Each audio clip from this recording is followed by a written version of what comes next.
Y'all, my music is like, yo, Spotify has been so fucking weird lately. Spotify has been playing some interesting music. Does anyone use Spotify? Can anyone agree with me when I say that Spotify Radio and DJ X is fucking dookie donkey nuts? Song's not bad, but kind of not the vibe right now. Not the vibe. Y'all, let's see. Sure, let's do that. My recommendations are strange, right? Like, I feel like every time I do, like, song radio, they always just play the same fucking songs. Like, sometimes I low-key feel like these artists are, like, paying Spotify the big bucks so they can keep forcing you to keep listening to the same songs. Oh my god, Miss Maple. Y'all, welcome into day 2 of the Pride panel. We have 5 guests with us today. Yesterday we had 3, today we have 5. We have Yuki, Tiffany, Asphodel, Hebe Hebi, and Arihibiki.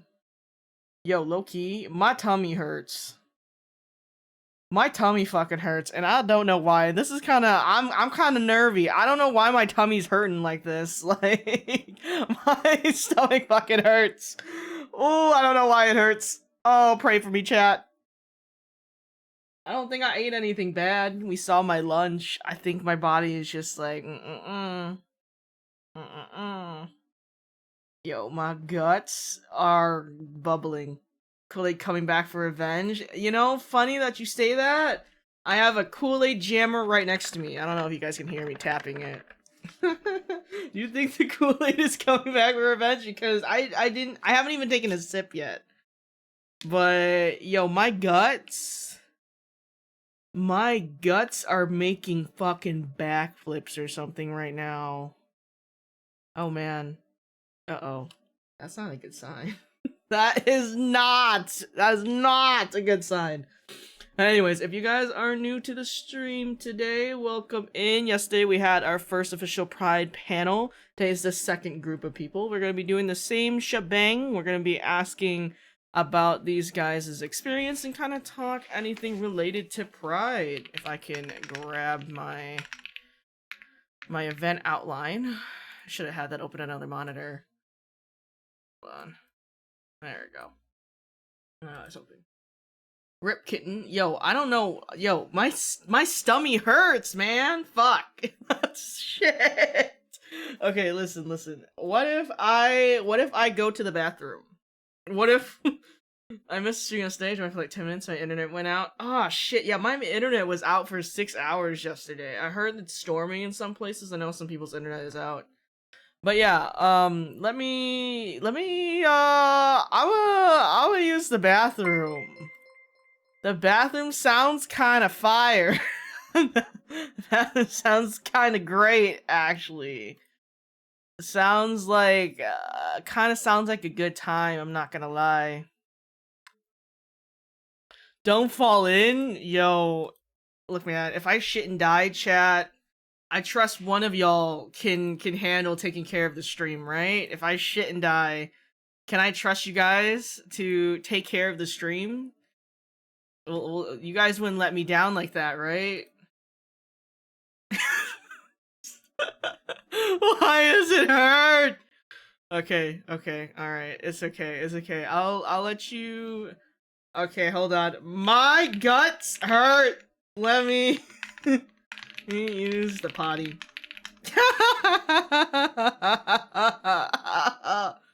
Oh, this is so fucked up.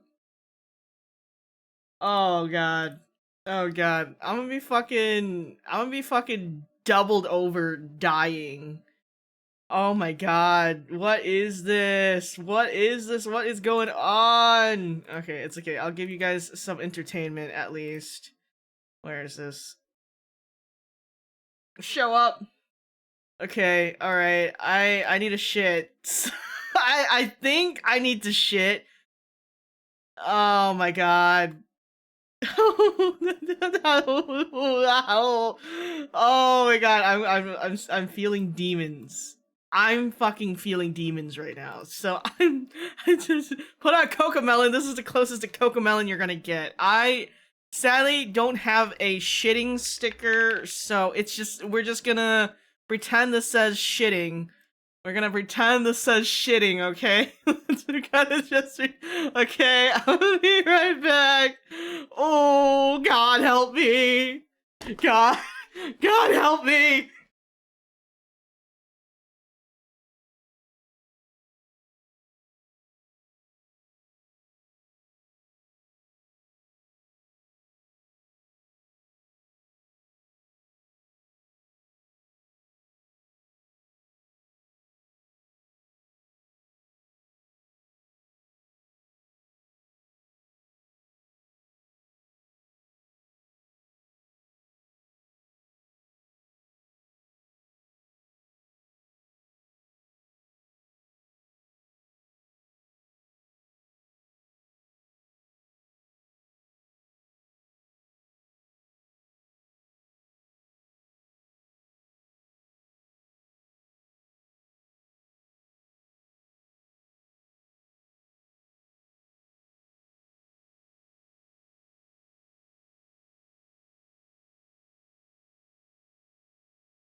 Okay.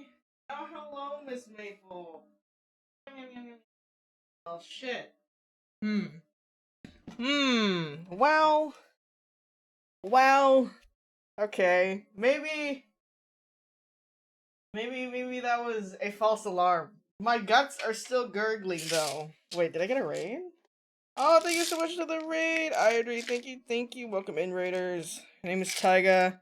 I just, I didn't shit. Sadly.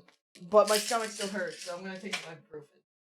So I don't know why my stomach hurts. Okay. Alright, hold on.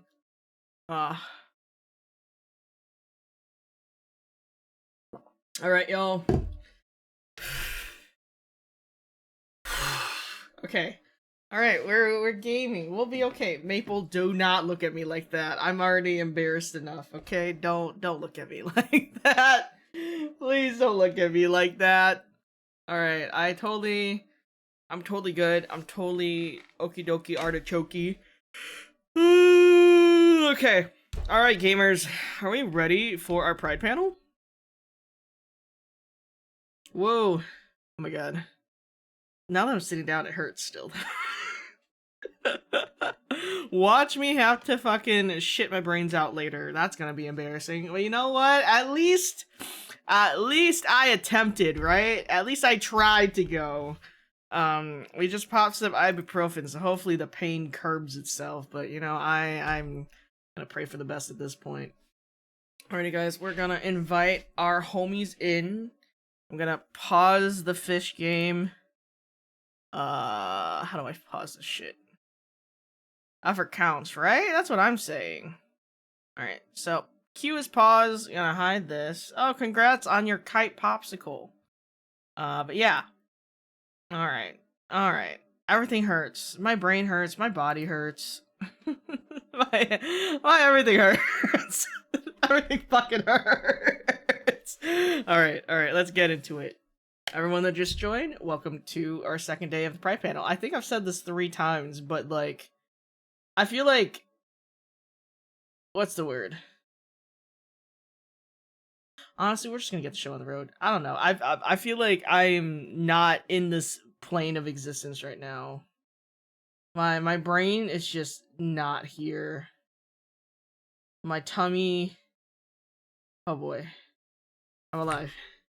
Oh boy. Everything, we're good gamers. Oh, okay, all right. Oh boy. Okay, all right, we just have to get ourselves in the zone. We are in the zone. We are zoning as we can. Oh god. All right, let's bring him in. All right, no worries when you think your guide will drag you in. Hebe is having some internet issues right now, so we'll invite the other 4 in. I'll let the other 4 into the room for now. Yippee! Okay, let me turn down the music. Oh, I'll have to switch music for when we talk. No, we can't have cunty music, because then we'll listen to cunty music and not pay attention. So, alright, give me one moment. Uno, dos, tres, cuatro. Hello? Hello. Alright, cool. Alright, we can all hear everyone. So I'm gonna go straight down the list and check everyone's volumes. Irie? Hello. Alright, I will increase you to 130. Oh, okay. No, you're good. Alright, Gwen?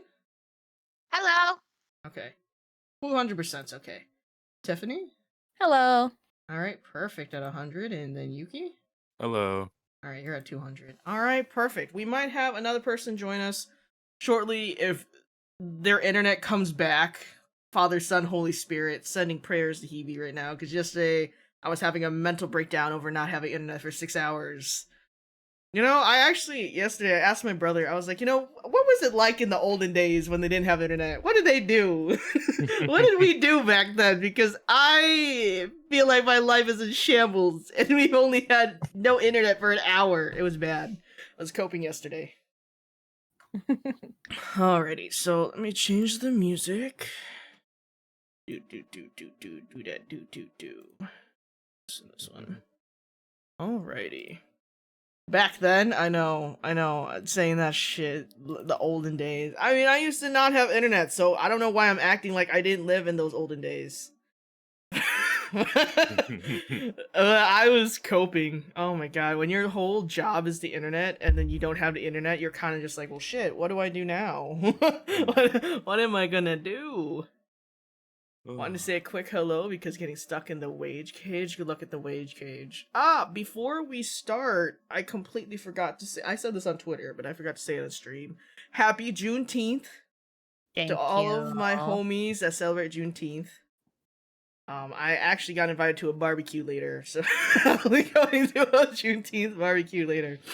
But yeah, to everyone that celebrates, I hope you have a wonderful day today. And yeah, definitely celebrate all the days that we can.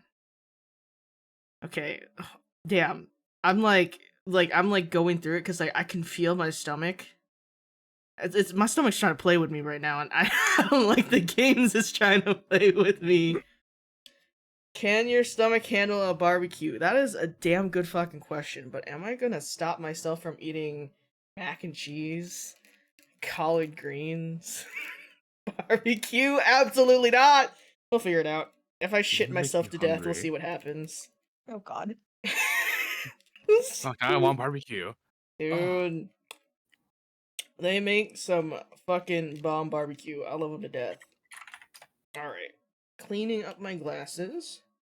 Alrighty, guys. Just take a lactose pill. I don't think a lactose pill is gonna help my problem right now. I'm not gonna lie. Did I get invited to the cookout? My best friend. I love this guy. We've been friends since. Oh my god. What do you call it? I think probably high school. Or maybe even middle school. But no, we grew up in the same hood, so we've been friends for forever. He celebrates all the Asian shit for me, and I celebrate all the black things for him, so it's a very, cohesive relationship. It's honestly really funny when I think about it. But anyways, we're gonna do our quick icebreaker to introduce ourselves to chat before we start the event. I'll go first, so you guys have an example, and then we'll go with the new people first, and then people that have already been here will go after. Sound good?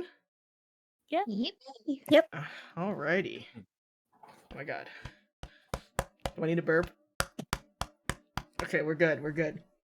Okay, so the icebreaker is name, pronouns, your identities, gay, bi, pan, trans, NB, etc., etc. What type of streamer are you? And then a useless fact or a random talent that you have. Oh my god, am I burping? My bad. My name is Taiga. I'm a kitty bartender, a member of Invicta. My pronouns are he, him, cat. My identities is Arrow Ace. I am a yapping streamer, and a useless fact or talent of yourself. I try to change it up every time I have to answer this question, but I feel like I'm running out of talents, because it's not like I had many to begin with. I have, like, I think they call it, like, a super taster tongue. So, like, when I eat something, it's very easy for me to figure out what ingredients are put into the food or what's made and stuff like that. So it actually sometimes makes it really hard to eat things because some things will overpower the others when it comes to the ingredients. But yeah, it's been very helpful overall in my life when it comes to wanting to recreate something that I ate at a restaurant that I really liked, but didn't want to go back to the restaurant because it costed money, and then I could just make it at home. So I guess that's a useless talent. Alrighty. So we're gonna start with Yuki. Oh, hello. My name is Yuki Kobio. Redheaded, big hunter cat boy.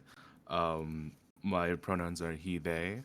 I am pan, and fun fact about me, although I've heard I give short energy, but I'm actually borderline 6'4". People say you give off short energy? Yeah. Like, every time I go to a con to meet friends, they're like, "Oh my god, Yuki, I thought you were short." I was like, "What do you mean?" wait. What do we consider as short energy though? That's actually hilarious. They assume I'm like, like 5'6" or 5'7". Oh I'm just boy. I've told you guys I'm like 6'4", but and you guys don't believe me. Damn, they just had to see it in person. That's what it is. For real. Yeah, that's okay. You're like 2 inches taller than me. So Hey. Yeah. I'm 6'2". Slay. Alrighty. Next up, we have Tiffany. Oh, hi. My name is Tiffany Witcher, otherwise known as the VTuber Charity Witch on Twitch. I'm a potion shop seller. VTuber. My pronouns are she, they. I am demi-pansexual and non-binary. My content is mostly charity streams. I do a lot of charity. I've done 80 charities on the platform in the last 6 years. And a useless fact about me is I used to be a pro wrestler. Really? Yeah. A pro wrestler? Wait, that's sick as hell. I used to watch wrestling a lot. Is it It wasn't WWE. I was in the indie scene. Oh, that's okay. I mean, wrestling's still fun. I got to wrestle. I think the most famous person I had the honor of getting in the ring with was Scott Hall, aka Razor Ramon.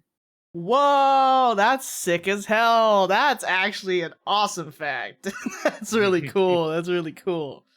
Alrighty, next we have Gwen. Hello, sorry for the bad mic. I am Gwyn, or Asphodel, the Mythical's Angel of Asphodel Fields. Whoops, I have to. I go by he, they pronouns, but any are okay with me. I identify as asexual and biromantic. What else do I have to say? Useless fact for talent and Oh, streamer. useless fact. I am a huge writing nerd. I love literature, and I'm currently working on a little story. Ooh, okay. And what kind of streamer are you? Oh, right. I am an FPS/general streamer and do a little music here and there. Yeah, because you said that you're like really good at, what was it, Apex? I have a lot of hours on Apex. I would say I'm good. Well, you're better than me. I've never played it, so automatically you're good, right? Compared to me. Let's go. Alrighty, next but not least, we have Irie. My name is Irie Piki. You can call me iPiki. Sending you all of my digital love. I'm a car racing android. I am pansexual, and my pronouns is she, they.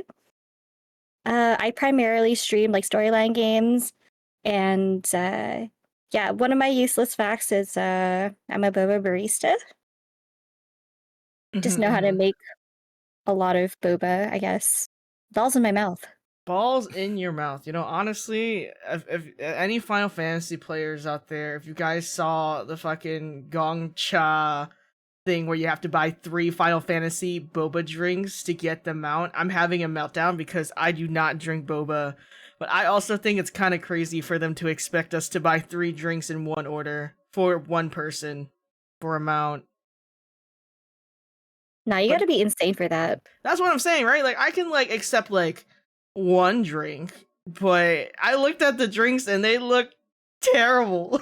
I do not like boba, but I want them out, so I'm low-key kind of coping. I'm just gonna pretend like I don't drink drinks. It's okay. I'm the 1% when it comes to boba hating. I know. I can I can admit it. I think yesterday's stream they were genuinely shocked that I did not like boba. I've tried it. It's just too sweet for me. And even I asked for 0% sugar, it's still too sweet. But that's okay. Alrighty. So we just finished up our icebreakers, so let's go through the little thingamabobber. So for the AAPI stream, I had made a PowerPoint.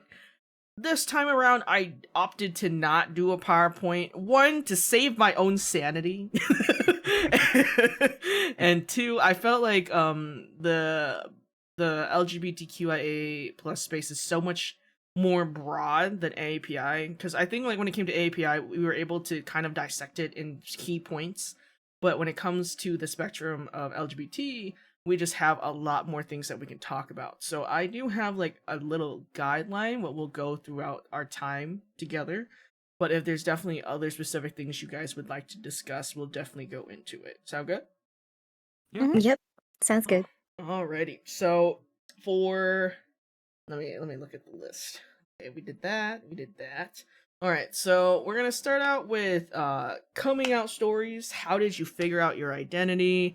Were there things that like help you guide to learning who you are today? That's gonna be the theme for our first discussion. So Chad has already heard me yap about my own for like 5 straight days already. So the floor is mostly yours. I'll only chime in when I need to, but we'll start with you guys and you guys can share your stories on this, okay? Okay. All right, so we'll start with Yuki. Oh, okay. So this is gonna be quite the lore drop or like tea reveal, but I came out as bi in 2015 or 2016, and since then have gone through more changes. Um, but the way I found out that I was bi was I was I was in a relationship, a long distance relationship, and I was 18, 19 at the time, and I was dumb, you know, graduated, first year in uni, just stupid. And I got into a relationship. It was 1 year, and essentially I was catfished. Um, Oh. so yeah, so the person that I was dating, I knew her as she, she her, and one day, they were having they were having troubles, and they were talking to me, or they like said they needed to talk. I was like, okay, sure. And they said, well, I don't know how you can love me because you don't really know who I am. I was like, oh, like, what do you mean? Like, we've been together for this long already. And they're like, oh, you don't understand. I'm not actually a girl, I'm a guy. And I'm like, huh. So, like, I was like, oh, okay. And, like, it took me about 2 minutes to process. And I'm just like, well, I'm still in love with you. Oh. So, Aw. and like, I don't really care if you're a guy. So, I mean, if you still want to be together, I'm like, I still love you. So like, so I was just like, I guess I'm either bi or gay. And then I was just like, no, I'm pretty sure I'm still bi, or I'm pretty Mm-hmm. sure I'm just bi. Um, and so that's how I like first found out that just wasn't straight. Um, and in like 2021, 2022, I was just like, you know, I don't feel like bi fits me. I feel like pan just fits me more because I just genuinely have a lot of love for everyone, and it doesn't matter to me like who, like what kind of person someone is.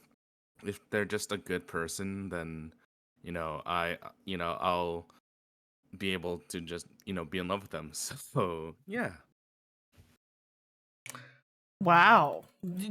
Was there a reason why they catfished you? Um, I just assume it was just like at our age, because they were also 18, 19. Mm-hmm. And like, I guess it was just some sort of like escapism from like reality. Mm. um I haven't talked to them since, in probably like 5 or 6 years. I don't know if like but like at the time, like, they didn't say they were trans or anything like that. They were just like essentially just role playing like a persona. um and didn't like tell me until like a year later. So yeah, it was a bit messy. I could imagine. Oh my goodness. Well, you learned something new about yourself, I guess, in a way. True. True, for sure. How very interesting.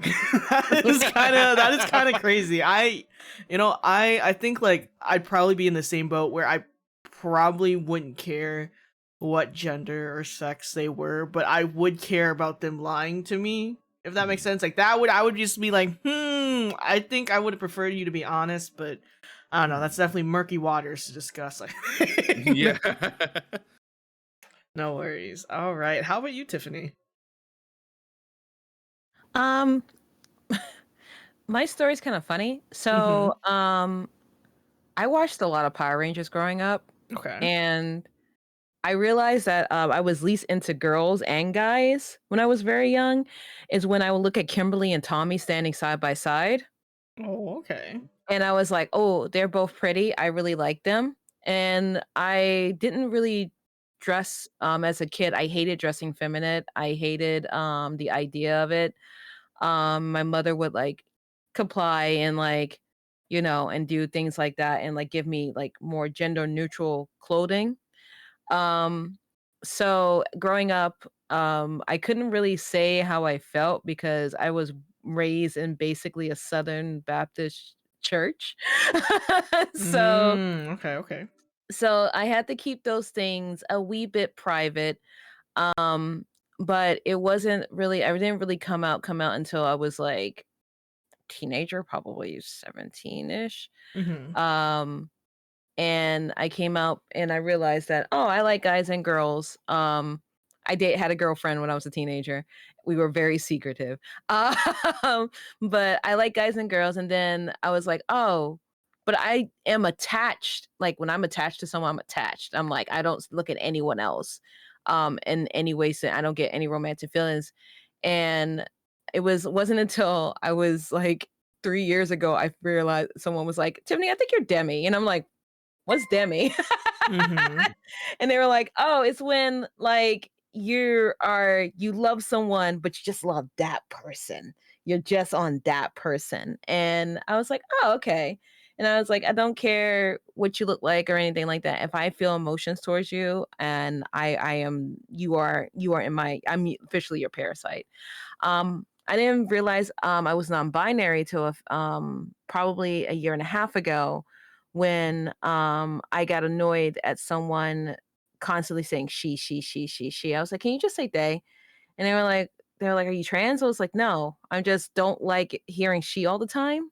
Mm-hmm. I'd rather you say like, even if you have to say he or they, that's fine with me. And my friend was like, you're non-binary then. I was like, oh, I must be. I didn't even think about these. You don't think about these things right away. You're just like, oh, okay. That's why I told people, hey, you can call me she, but I do prefer they. Mm-hmm. And yeah, that's my coming out story. Uh, if you're in a Southern Baptist church, just be very careful. Understandable. I grew up in an area with a lot of Baptist churches actually. hmm I actually had a tutor that was Baptist when I was still learning English. She was hmm a really nice girl actually. I had no idea that she was Baptist until she mentioned about it. And I had to look it up one day. I was like, "Oh, the more you know. I understand now. hmm I understand." But no, yeah, the whole Demi thing. I only learned about Demi recently too, and for a little bit, I was like, maybe I could be Demi. And then a few years kind of passed. It's like, no, I'm definitely not Demi. I just hate people or something, man. Like, I don't think this one applies to me as much as I would love it to. You know, if it ever does happen, like, okay, I guess I'm Demi. But I at this point, I just feel more comfortable just saying that I'm Arrow Ace. So I totally get it. hmm But yeah, Yeah. I feel like every new year there's a new term that I have to keep up with the times with. It's okay. That's why we have the panel. As much as I'm having fun talking about this stuff, I also get to learn at the same time. So, all right. How about you, Gwen? Yeah. So for me, coming out and like coming with to terms with like identity and stuff was really weird. Because I just kind of I grew up being like super like not at all looking at romantic relationships or sexual relationships, period, until I got to like middle school. And like through like funny enough, the alt music pipeline, Oh, we love alt music I here. yeah, I I started finding these LGBTQ artists that would sing about like their struggles coming to terms with their identity. And so because I loved the music so much, I was like, wait a second, these lyrics. Huh, maybe I should like, do a self-assessment and see what's going on. And then, I just kind of from there kind of just sat down for a few hours. It was just like one completely random day in middle school. I just kind of sat down and was like, okay, well, let's think about this. Huh, okay, well, I like this girl, but then I also like this guy. But then also, I don't like the way I dress or the way people address me. Cool, figured it all out. So I was very, very lucky to figure it all out in the span of like 45, 50 minutes, uh, which was definitely very interesting. And then from there, just kind of, figuring stuff out as I went along as the years progressed, sort of going from thinking maybe I was lesbian to then being like, no, I'm bi, and then going back to thinking I was lesbian, and then from it just kind of formed itself over time. And then for the last like 3-ish years, it kind of was like, yeah, bi, but not really into a certain aspect of things. That's pretty much it for me. Mm. No, I wanna hear what alt artists ones were the ones that kind of like made that happen in your head. Oh God. It happened. It happened on a trip from. Oh, it was like a political science trip. It was so funny. I Okay. was in this Political room. science. Okay, okay. Yeah. They put us all in a room and forgot to address the fact that putting all the girls in one room was a mistake because every girl in that school was a lesbian. Oh, So okay, okay. they at the time I thought I was the only straight one, so they sat me down and introduced me to the LGBTQ alt music. I think it was like, oh God, I don't remember exactly who. It was Girl in Red was played at one point, but that Mm-hmm. was not who. Okay. Was it Claro? I feel like it might have Okay. no. Is Claro? I don't know.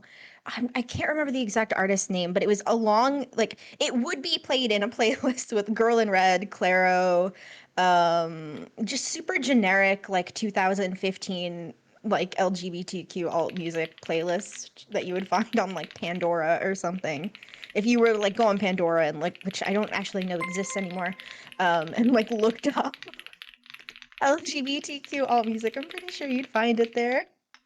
The more you know. I have listened to both of those artists, so very good choices. Very good choices. Alrighty. Alright. Last but not least, we have Irie. I think one of my early renditions of just like realizing that I might be bisexual was when I first saw the English dub of Sailor Neptune and Sailor Uranus. And it just didn't feel right hearing that they were cousins. So Uh-huh. eventually I just dropped it and started watching it in like the Japanese version, and I was just like, oh, it makes sense. They're lovers, and I'm so attracted to both of them. Mm-hmm. And not just boys. So I ended up coming out to my friends because by the time I realized I was like, I swung the other way. I wanted to talk to my friends about it first because I was scared to tell my parents because they're like really, really Catholic. Mm-hmm. And one of my friends said, okay, like they asked me, have you kissed a girl? I was like, no. Have you had sex with a girl? And I was just like, no. Then you're not bisexual. I'm just like, I don't know if that's how that works. Yeah. But Yeah. I'm still bisexual. I don't care about what you say. And eventually I came out to my parents, and as I have mentioned to you, and everybody else who's heard it, my dad said that it was the devil stuff. And it just hurt me. And my mom was like, oh, I'm not surprised because you cut your hair so short. I'm just like, that doesn't really mean anything. For like, since I came out in like 2014, I was like 15 at the time, like almost 15. Mm-hmm. I was leaning a lot more towards androgyny, which is why I feel like they feels like I'm okay with she they because I've been called out all my life. And then like they also resonates with me because like I don't really dress to be necessarily feminine or like masculine. Mm-hmm. But I had like this conversation 2 years ago with someone that I liked, and I was telling them, well, like it feels like, I know you're like a femboy. It's awesome. But if you ever chose to want to be like a woman, I wouldn't mind. And if you chose to be non-binary, I wouldn't mind. But wait, pause, because we were drinking soju at the time. I'm, it means that I'm not necessarily bisexual then, because I also had to like think about it. That I also previously had a crush on someone who is non-binary. It doesn't categorize me as bisexual at all. So that was when I came out as pan. So I was like bisexual for like 6 years until I came out as pan 2 years ago. Mm-hmm. So it's just like being around friends that were also LGBTQIA plus helped a lot with my awakening because like I felt like I can really relate to my straight friends, but I still like would hear them out and know about like their romantic encounters and stuff. But all the media that I like watched with them, like RuPaul's Drag Race and like Mm-hmm. reading doujinshi together, For sure. resonated with me a lot more than watching like The Bachelorette or something. Man, mentioning reading doujinshi with your friends just fucking gave me a war flashback of one of my Discord group chats that's called Yaoi Communism. It was just us watching and reading Yaoi. probably one of the funniest things I've ever done. But yeah, yeah. It's kind of crazy how you kind of go through these stages in your life and find like the right words that fit you. You know what I mean? Mhm. I didn't find that until just recently. Like I was only able to put like the Arrow Ace label on myself not even 4 years ago. I'd say less than 4 years ago cuz I only just learned about it. And I think I was kind of like what's the word? I was kind of like trying to hold on to the hope that um I wasn't Arrow Ace because I didn't want to disappoint the people around me, but it kind of just was like where I had to start facing my own demons and be like, okay, dude, all right, Bucko, you don't like people like that. You've been trying for all these many years, and it's not gonna happen, and it's okay. And I'm very happy that I've gotten to this point in life because holy fuck, the amount of mental breakdowns I had because I felt like I was an unfeeling robot. I think a lot of people, for a long time, like, are you gay? It's like, I don't know. I mean, I like men and women. They're like, okay, well, do you like NB and trans? Like, well, I guess so. I'm like, oh, okay, so are you pan? And I was like, well, I don't know. Maybe, I guess. It just kind of got to the point where I just realized I was just okay with anything, but I didn't form any attachments or attractions. I kind of just realized I just did it because people asked me to, not because I wanted to, which is like really crazy to put into words now. Um I never went out with people because I wanted to. Never slept with people because I wanted to. So, I have learned that I am a lot happier now, kind of just doing whatever I want. But I definitely was kind of a slut back then, trying to figure out all of my shit. Let me see. What did someone in chat? Is there a term for attraction to the female sex? I've always fashioned myself as a cis straight man. I've been attracted to a pre-op trans man before. I specify pre-op because I liked his female features. I don't think I'd feel attracted had he been post-op. You know, that sounds bi, but also I don't know. I don't know. Would you still date that trans man even if they identify as a man, or would you continue to see them as a woman? I think is really like the question you have to ask yourself. Honestly, I think that's the main question you have to ask yourself. If the latter doesn't sound like you would, then I would say that you're straight. But if you can see them, trans man as a man, then I would say bi or pan, I think. Um, if you guys have anything to input on that. That's what I think anyway. Mhm. That is a really sounds- good yeah. question. Yeah, it's a Yeah. really interesting question because it sounds like you lean more towards I guess, the feminine side. Mm-hmm.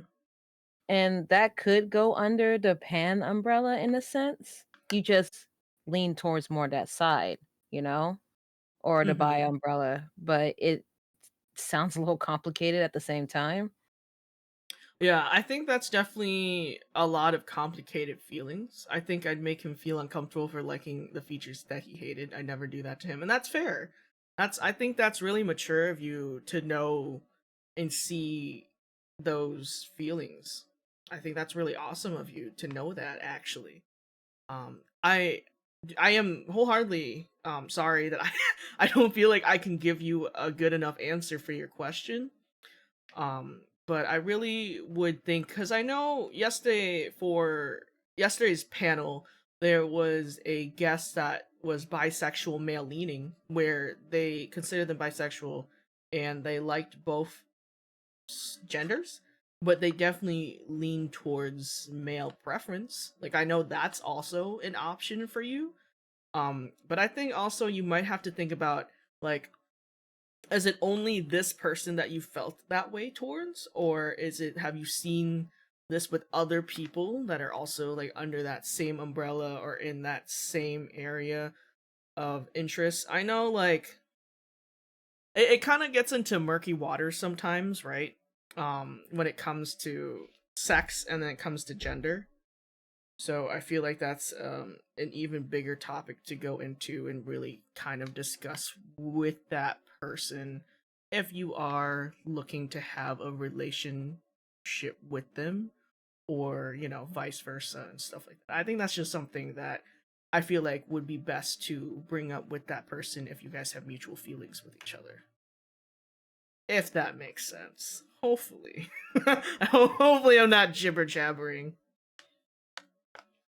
I just wanted to add a comment that like hearing from Tiffany, Yuki, and Gwen that we all had like this journey where like we initially had like our first identification as LGBTQIA+, and then eventually moving on to something that felt more comfortable. It's like really, I just wanted to say that's like really cool that like even though our experiences were like just like pretty different in terms of how we got there, it just feels quite similar. There's No, something we yeah. all have in common with each other, which is super nice. Mhm. Mhm.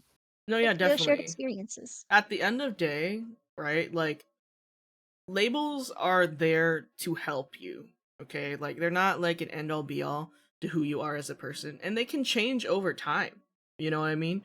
Because for a long time I thought I landed in one of the other umbrellas, and it got to the point only just recently for myself that I learned that I was aro ace, right?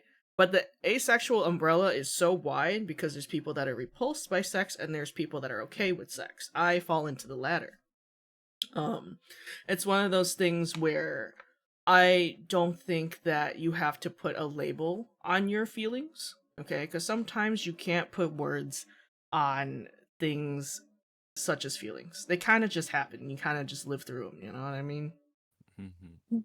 So I don't want you to ever feel bad for the way you feel, but definitely give it time and try to listen to the cues of your feelings to tap into what you're trying to figure out.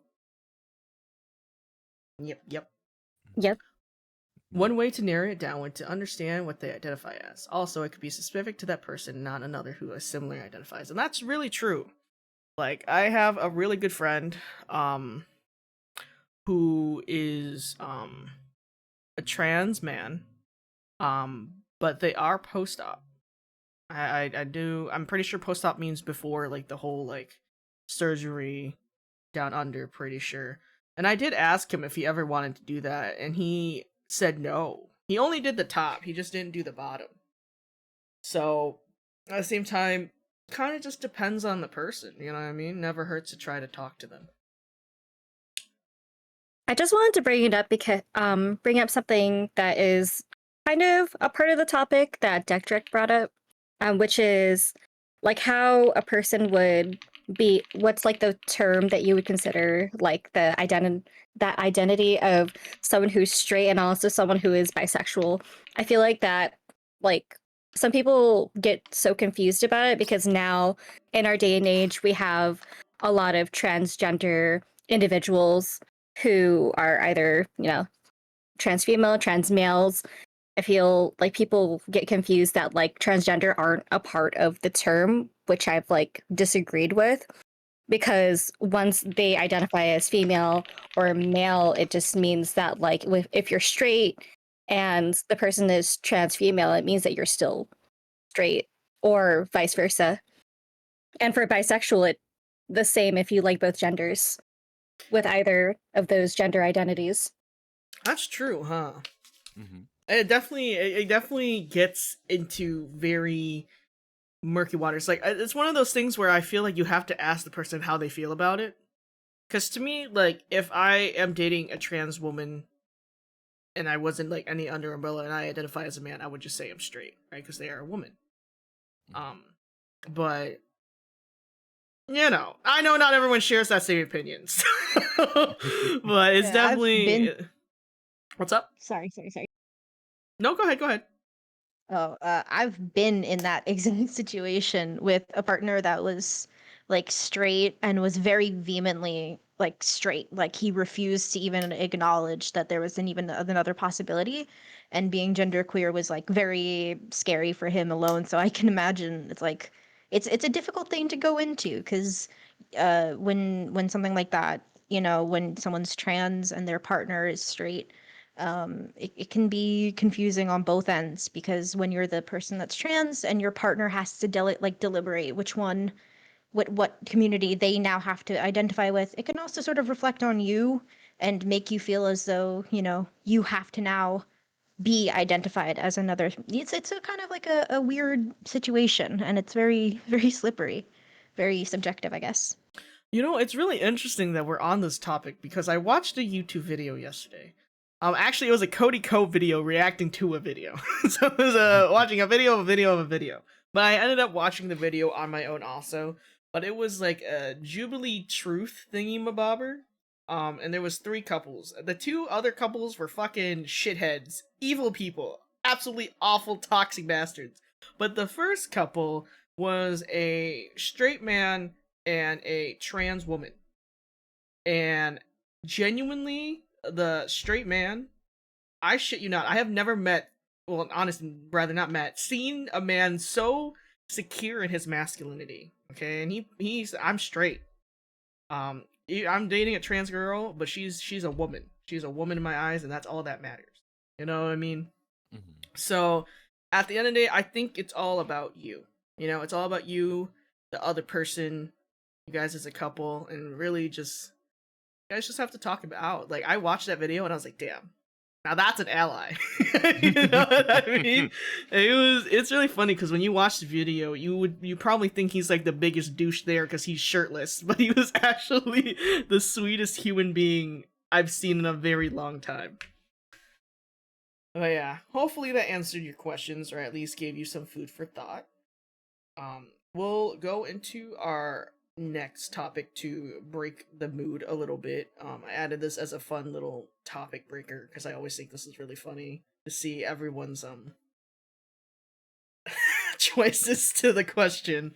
But the next topic is a fictional or real crushes that started your awakening. Excuse me, I don't know why I burped. A good example already was Irie mentioning Sailor Uranus and Sailor Neptune, right? hmm Were there anyone else specifically that you think was definitely like, oh yeah? I really liked watching Love Stage. Have you guys? Love Stage. Love Stage. Is that the one where the kid was dressed up as a girl and then he had to do the ad again, but he was a boy and they dressed him up as a girl again? Yes, that was the one. I found out that it was still going on. Wait, it's still ongoing? Yeah, that's what someone told me. It's still ongoing. Wait, I've like only seen like the first season of it. I don't know if it like. I think the manga is still ongoing, but I do remember recently talking about it. I got sent to like the past because one of my best friends' name is Izumi, and that's one of the characters in the show. So I remember when it came out, I would just be like, "Oh, Izumi," and then he'd get mad at me. But you know, that's besides the point. Yeah, no. What about Love Stage specifically? I like the story, like the initial like finding out that it turned that I think the blonde character who was the little girl that turned out to be a boy was like actually it's the femboy. yes, the femboy. It's so funny too because that artist actually wrote a Yuri story that I read. That was also really good. It was kind of funny. I think it was like something about how like men were eradicated from the planet, but they had to repopulate, so they like set like some women as Adams and other women as Eves. It was very interesting. I don't think it completed though. I think they dropped it, but it was a very good read. If you ever want to disappoint yourself because there's no ending, I did enjoy it when I did read it. How about you, Gwen? That's gonna be hard. This is gonna sound like the dumbest sentence ever uttered by a human being. Okay, I'm ready. Um, Dionysus from Greek mythology.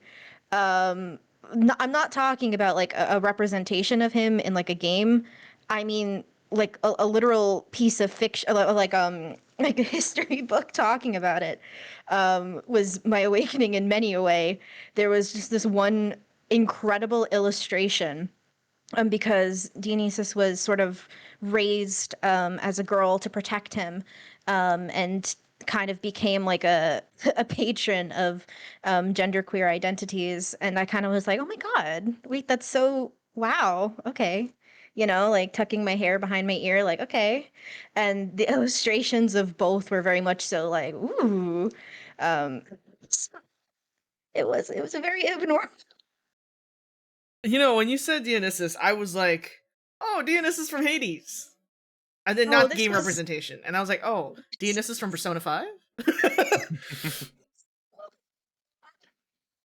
Yeah, he's the wine god, right? He's the god of wine, fertility, madness, theater, and genderqueer identities. The Oh, perfect starter crush for an 8-year-old. Let's go. damn. I didn't even know that. I don't know much about Greek or Roman mythology. I like reading like the representation stuff though, but that's actually super interesting. Yeah, very, very interesting beginning. No, that's so real though. Dionysus is that guy, non-gendered. I actually did not know that was how you're supposed to pronounce his name. I thought it was Dionysus for the longest time, and only relatively recently found out it was Dionysus. And I'm gonna be so for real, I can't even tell you how I would have pronounced it before now that I'm looking at it's typed in chat. Like, I know I definitely didn't say it correctly, but now that I know how to say it correctly, I don't even remember how I incorrectly said it. Is that like the one specific one for you? That was the most memorable. There were some others, like the very common Raven from Teen Titans, but that Mm-hmm. wasn't until I was like 11 or 12. And then maybe like some like just generalized animated characters. Mm-hmm. Like things that I found aesthetically pleasing, but Dionysus was definitely the like the highlight, the only one that really is in the forefront of my mind. The one. All right, all right. How about you, Tiffany? I mentioned it before. I said Tommy and Kimberly from Power Rangers, Mm-hmm. but if I had to mention like anyone else that like really like a person, a couple, or if you want to call them a couple, probably Goliath and Elisa Mazza from Gargoyles. Oh, okay. All I right. had a crush on both of them. I loved even Demona. I loved those three so much. It was no stopping me when I was younger with those three. I would be like, "Oh, they're so cute, but they're so beautiful together, but I like them both. I want to kiss them both." So, I like I said, I had the biggest crush on those two growing up. And I think like for a real life person, I had the wildest crush on oh my god, so silly. I had the wildest crush on Janet Jackson. Oh, okay. So I think I was like, oh, she's so pretty and stuff like that. And that's when I was like literally like I would say I want to marry Janet Jackson. I want to marry Janet Jackson around the house. And my mom just thought it was like, oh, she's just a fan. Mm-hmm. It's like, oh, well.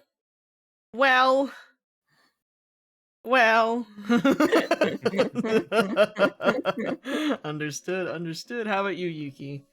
Um, so I had a couple when I was younger, like Shigo, Mm-hmm. um, Okay. and I never really kind of pieced it together, but like when I was younger, I kind of really liked Edward Elric or like Roy Mustang from Okay. Fullmetal. I'm just like, oh, they're pretty neat, and they're quite handsome, or like Shang from Mulan. And I was just Oh, like, Shang, our Bai King. yeah, for real. So it's just like, oh, they're all kind of slay, you know? Mm-hmm. S- Um and like at the time when I was younger, I was like, oh, like these characters are really cool, like, and like I kind of want to like cosplay them, or like or just like read more into their character, and it's just like like, oh wow, these like they're all really cool. But yeah. The more you know. Yeah, I think I talked about it with chat yesterday, but for me it was I liked characters for their aesthetic. I couldn't like damn, my brain. I couldn't imagine anything past me liking how they looked, if that makes sense.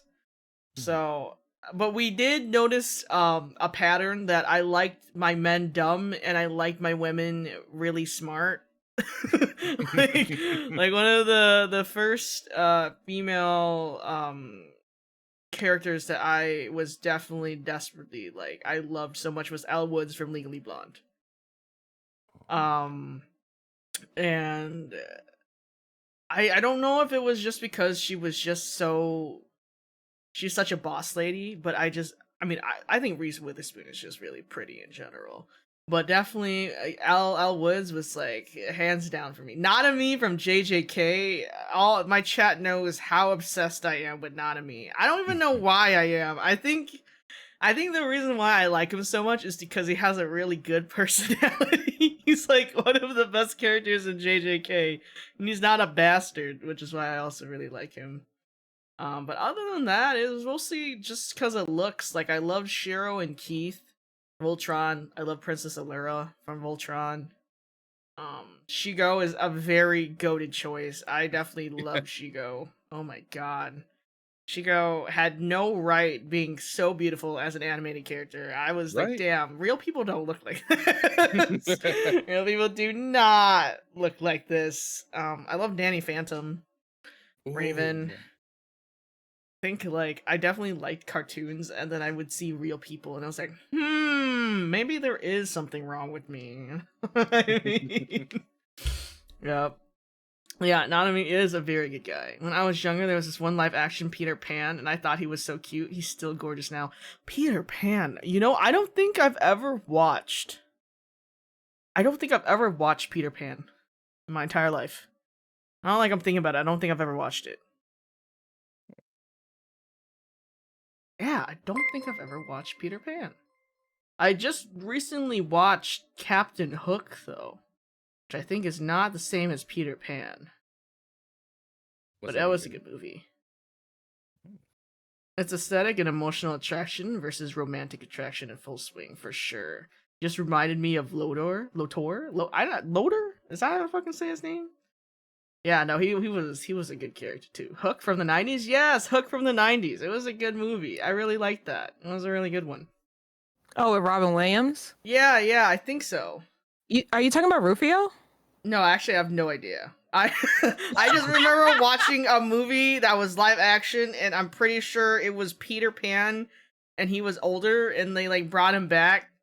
And That's Hook. That's The Hook. Robin Williams one. Yeah, I think. Rufio is the voice of what's his face in Avatar.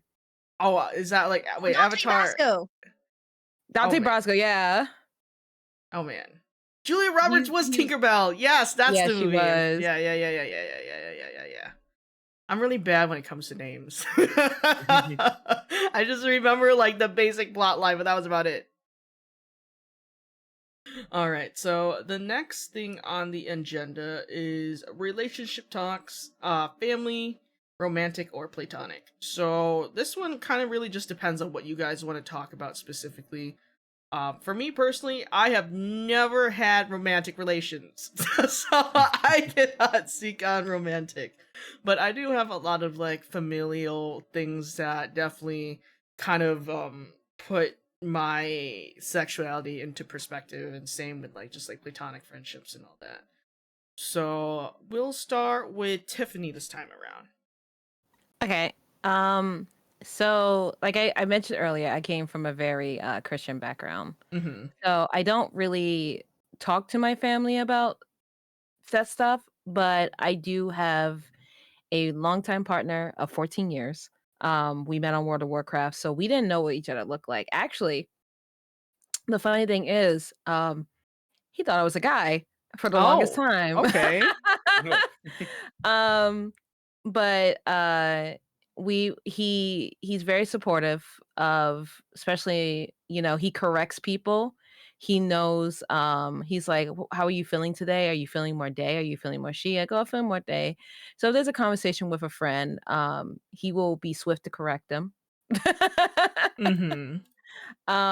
And he's been so supportive in my journey, with finding myself, especially being non-binary and all of that jazz. I'm thankful to have him.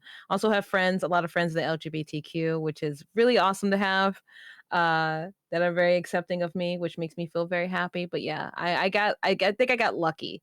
I think I got lucky because I'm Demi and I'm just like, I'm attached to you and I'm your parasite. And he was like, that's fine. And we've been together for 14 years. Ever 14 since years is a then. very long time. That's awesome. Yeah. Yeah. I know a lot of people would dream for that. But that's actually really wonderful. I'm really happy for you. Thank you. World of Warcraft, though. Holy guacamole. Yeah, yeah. That's a story in itself. But yeah, we met on WoW. And we met on a role play server. So we were Oh, a role okay. play couple. So like, Oh. yeah, so he had feelings, I had feelings, but he assumed that I was male. And he has no problem with that, but he was just like, I don't know how to approach this person and ask them. And then it wasn't until someone else asked me, I was like, hey, who are you? And I was like, I want to protect my friend. I'm like, okay. Mm-hmm. I told them, and then things started to blossom between us. Okay. The more you know. I honestly, lo and behold, I really did try to get in World of Warcraft, but I just thought the game was so ugly. I wanted to play a cunty character. It just felt like the characters are ugly, and I couldn't do it. And that's why I played Final Fantasy 14. So that's the pipeline. I wanted to look cunty. Understandable. Yep. All right. How about you, Irie? Mm, I I would say I was like kind of a hoe. I dated a lot around Mm-hmm. for a little bit, but then like I think there was this one time I was in a 2-year long-term abusive relationship, and I almost like was so convinced that I wanted to become a lesbian because I I had this very, very deep resentment towards men, more primarily now that I realized I was with a narcissist. Okay. Damn. They can really warp your perception of reality and like your identity as a person. Mm-hmm. That it turns out I was not. I was just eventually I was pan. But Mm-hmm. I feel like all of my romantic encounters have been really supportive of my identity, like at the time, like as bisexual, and then now, like after changing and stuff.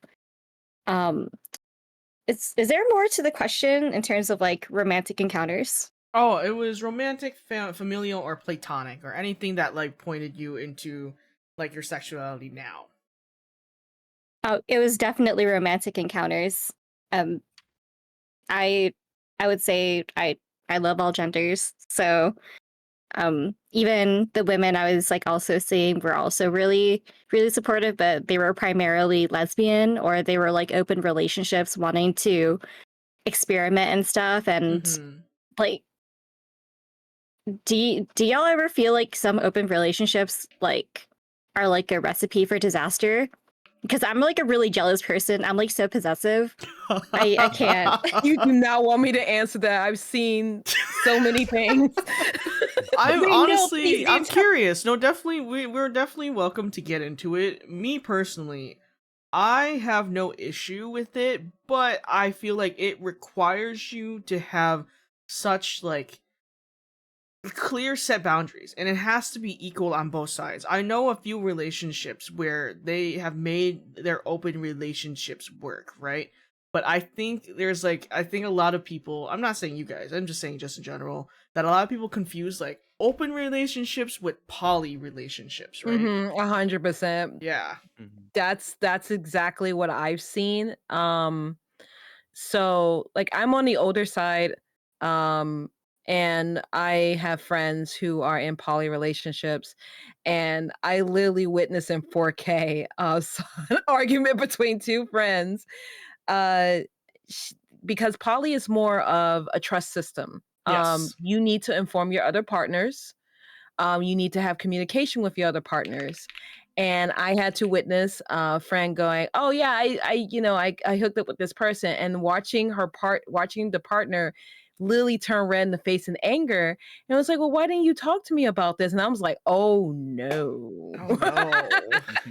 And so, like, I think I fully agree with you there that people do get the whole open relationship mixed up with polyamorous relationships. And when you said that, I was like, oh my god, I got flashbacks of that sitting in the corner just watching them argue. Yeah. And that taught me the difference between the two right there. Yeah. Yeah. I think I don't know. I definitely think that open relationships are they're kind of crazy in my honest opinion. If you want to play around, I think you shouldn't be in a relationship then. Me personally, right? Exactly. I think that if you just want to play around, just play around. I played around. I was not in any relationships when I did that. And that's why I didn't mess with people's feelings either. But like like when you go on like TikTok and like you scroll and there's like the Reddit stories, it's like my husband wants to leave me for an open relationship. You know, those Reddit stories, I'm like, damn, like this is crazy, dude. Um,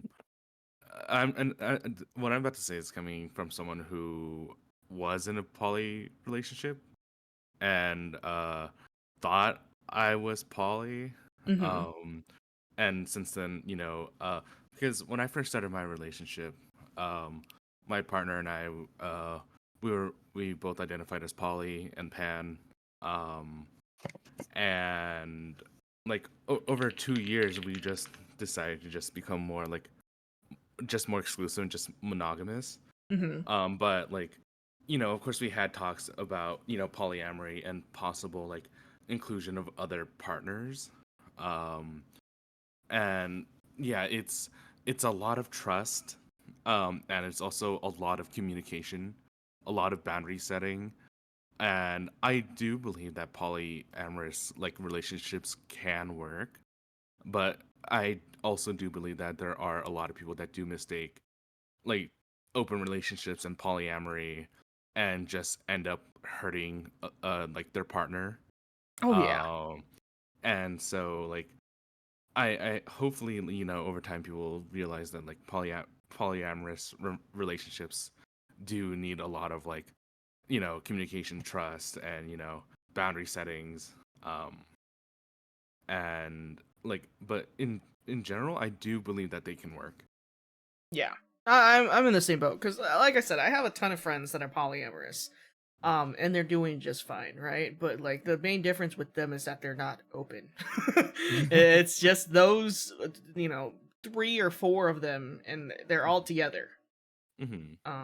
But I also feel like when it comes to polyamorous relationships, there needs to be like, equal standing. I think that's also like another big thing too. Like you have to be on the same foot, Mm-hmm. and like no one can be more than the other, and that's also something that's really difficult for a lot of people because the human mind, usually Mm-hmm. doesn't. People are not good with I guess like understanding their emotions until they're backed into a corner like that and sign up for Mm-hmm. something like that. You know what I mean? Yeah.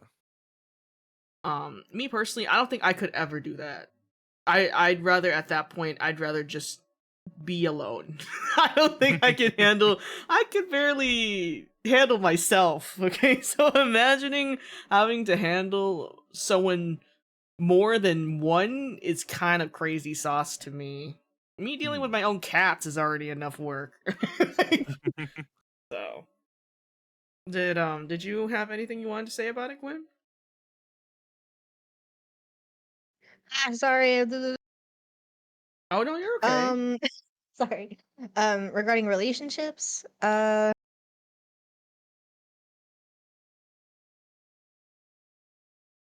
mean, for me, the one kind of key relationship I've had, I'm still, I'm still kind of young, so I That's haven't had fine. That's many. fine. Um, but the one that like primarily stood out to me was my first boyfriend. I'd had sort of like a technical girlfriend, except with like it was a bit like weird. But when I had my first boyfriend, I was already, presenting very androgynous. I was already pretty secure in the fact that I liked both girls and boys. I just wasn't super sure, like sexually wise, like what the fuck was happening there. And this one guy that I've been dating for a year and a half, we were already kind of talking about that, like, futures and stuff. And I remember having to run to my LGBTQ club because that was the kind of kid I was. Um, and just seeing him be like, "Oh, you're in that club." I was like, "Yeah, come with me." And, without saying anything or waiting for him to say something, just dragging him to the club and being like, "Oh, this is the teacher. They're super cool." And just looking back and realizing that turns out he did not know I was gay or Oh. that I was genderqueer. Mm-hmm. And as time went on, it turned out that he was homophobic. Oh no.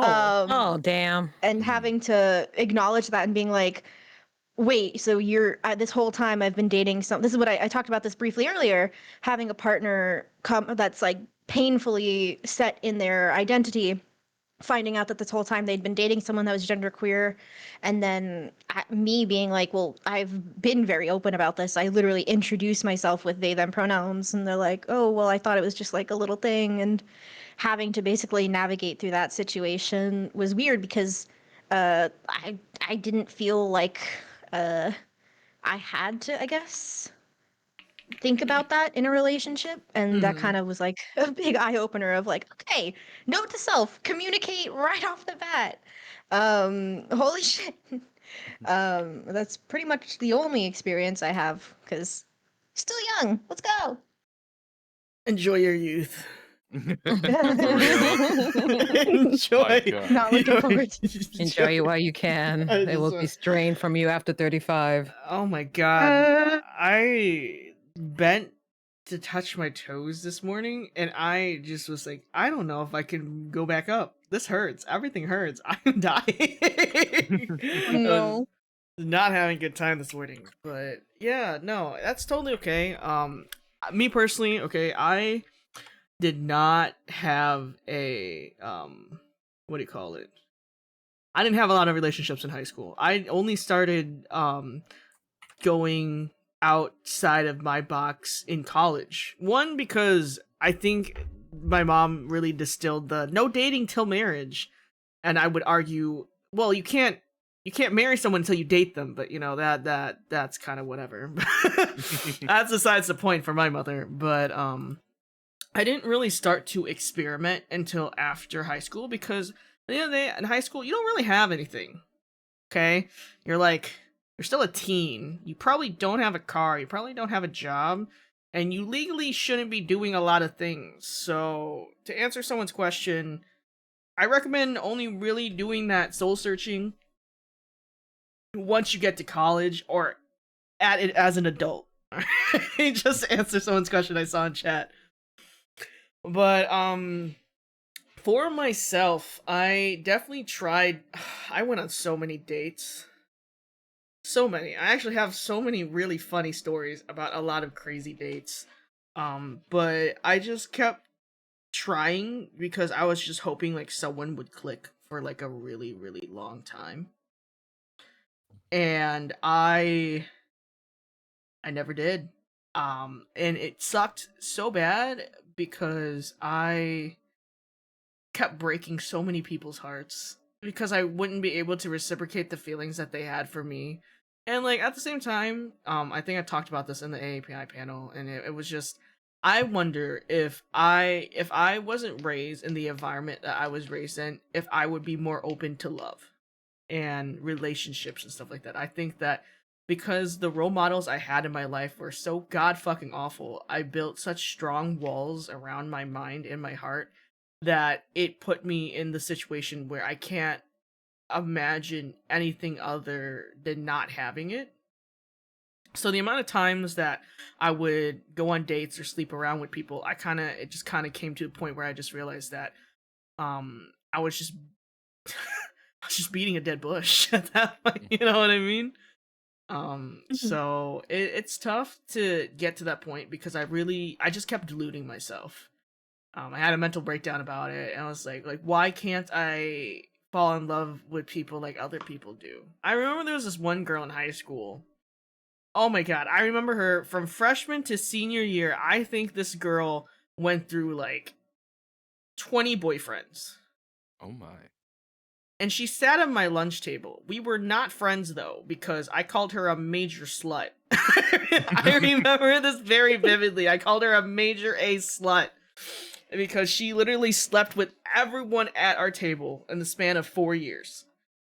Oh. But I remember, I think there was like a split second, I think that we I think there was just like a moment where I sat and was like, what is it like to have feelings for someone that quickly? Like to fall in and out of love, you know?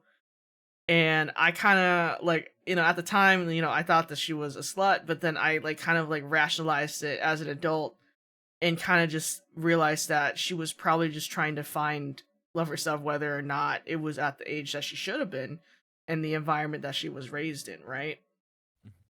And I didn't compartmentalize. That's the fucking word. I didn't do all of that until I got to an adult age and kind of realized, like what image I was seeing. She was kind of a bitch though. but I do vividly remember her, and I always wondered how she could just date around like that. Because then there was another friend of mine. She ended up marrying the guy that she dated, but it's really funny because I knew her from middle school to high school, and she kept switching between like 3-4 different guys. And her boy best friend, I remember, every time she would go off to go on a date with the guy that she didn't, I'm sorry, go on a date with the guy that she was dating, the boy best friend would always just look at her so longingly. And I would just look at him and I would be like, yo, man, why don't you just confess to her? Isn't that like what people do? Like, you're supposed to tell her that you like her or whatever? It's like, well, she doesn't feel the same way. Blah, blah, blah, blah, blah. And like, to this day, I still don't know how to understand those feelings because I've never I've seen it. I saw it in his eyes how much he loved her, but I could never feel that myself. And I was always a little jealous of that. In high school, they finally started dating and then they got married. That's probably one of the first times I've ever seen like a high school couple get married and stayed together. So I'm still really happy for them. But it's like, after seeing someone know that he's in love with someone in middle school till adulthood is kind of crazy. And I'm still jealous to this day because that's like shit you read in novels, in fan fiction, in manga, in anime. I see that your partner's sex never mattered to any of you, only their gender mattered, except for you, Taiga. I admire that. Meanwhile, it seems that my one requirement is no dick. Am I shallow for that? No, I don't think so. Like, No, not at all. Yeah, I think at the end of the day, that's a preference. Yeah. I don't think that makes you shallow in any way. That's just what you prefer, and that's totally okay. Mm-hmm. But yeah, what story did you want to share, Irie, about the poly thingy-mabobber? Oh, I wanted to also add to comment because we were both in the AAPI panel together, and I used to wonder from like the lack of romance between my parents. Like I used to wonder like what was like is my gayness a result of not having the examples that I like probably needed in order to grow? Yeah. Because I just didn't, I never saw them like love each other. They show so much hatred for each other, and my best depiction of romance was just through dating sim games and like all the dating relationships I had in the future, and I didn't realize how warped it was until my therapist just raised an eyebrow at me when I told her about my relationship with my parents. Mhm. Just a cock of eyebrow raise and then aggressively writing notes for me. Okay. No, yeah, no, I totally agree because my parents are divorced. But my mom really needed male validation in her life, so she went through men like toilet paper. she Oh. she always needed um a man's attention on her to feel worth. And it was really rough because it showed me that there was no point for me to fall in love because I'd end up like my mother. That's what I kept telling myself when I was growing up. And I think like the biggest thing too was like, I kept telling myself I would never want to put myself at someone's mercy like that. Having to have validation for my existence because of another person. And oh my god, saying it all out loud now sounds so fucking sad. It sounds so depressing. I'll say this at least. I am okay with it. I've come to terms with it. I've gotten my closure. I think that's something I can proudly say. In recent years, I've gotten my closure with my shitty, awful, shit ass parents. If I had to give an award to the worst parents in existence, that is the people that birthed me. But I definitely have closure, and it sucks. It sucks that they raised me in a way where there's just some things about me that I don't think I'll ever be able to change. Even with the amount of therapy and help from my friends, I just think like it's kind of gotten to the point where it's just so ingrained in me, and I've just kind of come to accept this version of myself. I'm really happy I've come to terms to accepting this version of myself. It took me a long time to get here, being okay with realizing that I may just be alone for the rest of my life, but I luckily have my found familial relationships and my platonic relationships. Like my best friends, most of my friends are actually straight. Like at least like my friends in the real world, not on the internet. Most of them are straight. But all of them are allies, and I am so very thankful for each and every one of them, because if it weren't for them, I wouldn't be comfortable as who I am now. And for all of the queer people that I've met online, that I've had the opportunity to meet and make wonderful friendships with, I'm super thankful for them too, because without them I wouldn't even be able to do this panel here. The fact that so many people have put their trust in me to talk about such like difficult topics means a lot to me. I'm really happy when it comes to chat asking questions that that we definitely can discuss and stuff. It's one of those things where human nature is so complicated. There's no right or wrong answer to any of these questions. At the end of the day, it's like your own personal experience and what you apply to it. And I hope that's like the biggest thing people take from every single panel that we're gonna have for the rest 2 weeks. All of our experiences are different, but I think we all kind of link up together because we're under the same umbrella. You know what I mean? Mhm. And I think that's super cool. Yeah. I Uh, kind of had a, oh, sorry. oh no, after you. I kind of had a similar familial experience where my parents were also like, I don't think I've ever seen my parents even be super nice to one another. And I kind of had like an oddly opposite reaction, which again, human nature is so interesting. You could have the same experiences and end up at the same place, but go through such a different journey. Like with that boyfriend of mine, we were together not for a short, not for like a short time. It was like a year and a half, barring the eventual discovery. Like you're in high school, you're thinking big about your future. Especially me, I was the kind of kid that I had everything lined up.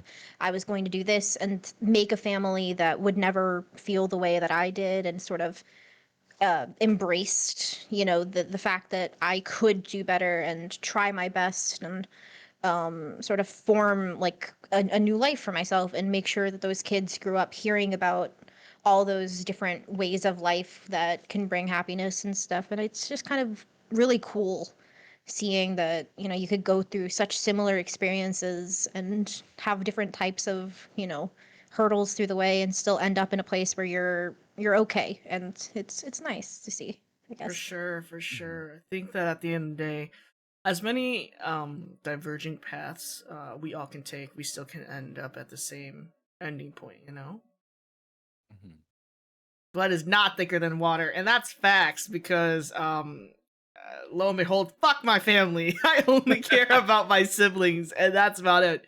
Me and my siblings are thick through thin, even though chat knows how many times I say I want to murder the fuck out of my brother, but that's just my brother. My sisters are fine. My brother is on thin ice, that little shithead.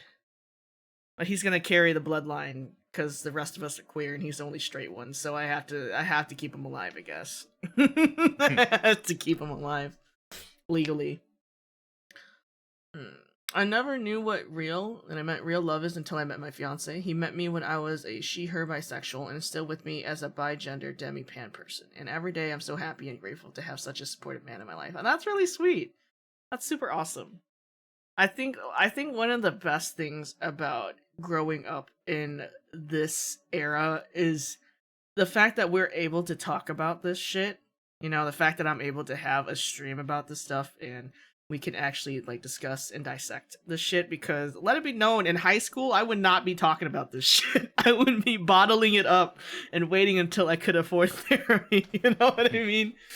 So having the opportunity to talk about our own experiences is super awesome. And I think that the fact that, you know, it's not like it's always safe for all of us out there, but it's what do you call it? It just feels really good, you know. Besides like just like these topics in general. You could always take out an ankle or leave a scar, Tyga. No, I think he still needs to be able to find a girlfriend, so gotta have to keep him in shape. I have a question. If the question is stream appropriate, if not, the mods will snipe you on sight, if not myself. Can viewers be canceled? Yeah, it sounds like you want to be canceled, so I'll just do it quickly for you. All right. Anyways, I get so concerned when I see those questions and it's like the first thing that they say. The blood just goes cold. It's just like, I know what's gonna happen here. Right, exactly. Oh, my mods are always on deck. It's on site every time someone's asked that silly little question. Yeah, it's okay. Sometimes I like to entertain it just out of amusement. I like to troll people, though. I like to mess with Do a people. little trolling. Exactly. We do a little bit of trolling. I love fucking with people. All right, let's see. Honestly, talking about these topics, I couldn't imagine it when I was young, at home, religious family. Ain't that the fucking truth? Oh my god, joy. Talking about it in high school was how we got bashed, unfortunately, and that's real. Existence is trial and error. We succeed and we fail, but we persist either way, and having our communities of people who help make those trials and tribulations easier makes existence worth it, if that makes sense. I think that's honestly a really good way to just say the human experience in really nice words. For sure, yeah. I can never talk about this kind of stuff with my family other than my sister and my mom when she asks questions, but being in these streams makes me feel like I have a place to belong. That's really sweet. But go ahead, Irie. Sorry, I was just reading chat. Oh, no worries. I'm honestly really lucky that my mom was like, she was initially reluctant at first, but I really appreciated that not only just my mom and my grandma, they had a lot of questions for me after I came out to them, and that, like, even though my dad, like, he never told me he acknowledged that I was gay, despite saying, like, this is devil stuff. Right.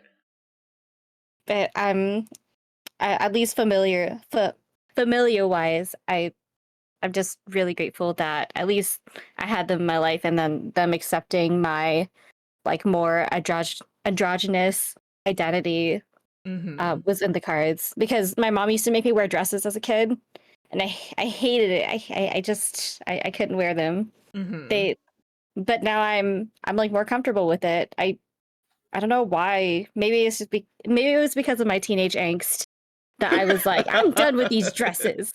For sure. I think it's also because at that time, in that age point, what do you call it? It's not by your choice.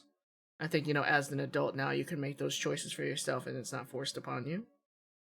And I think that just comes with clothing in general. So I totally can see that. Totally, 100%.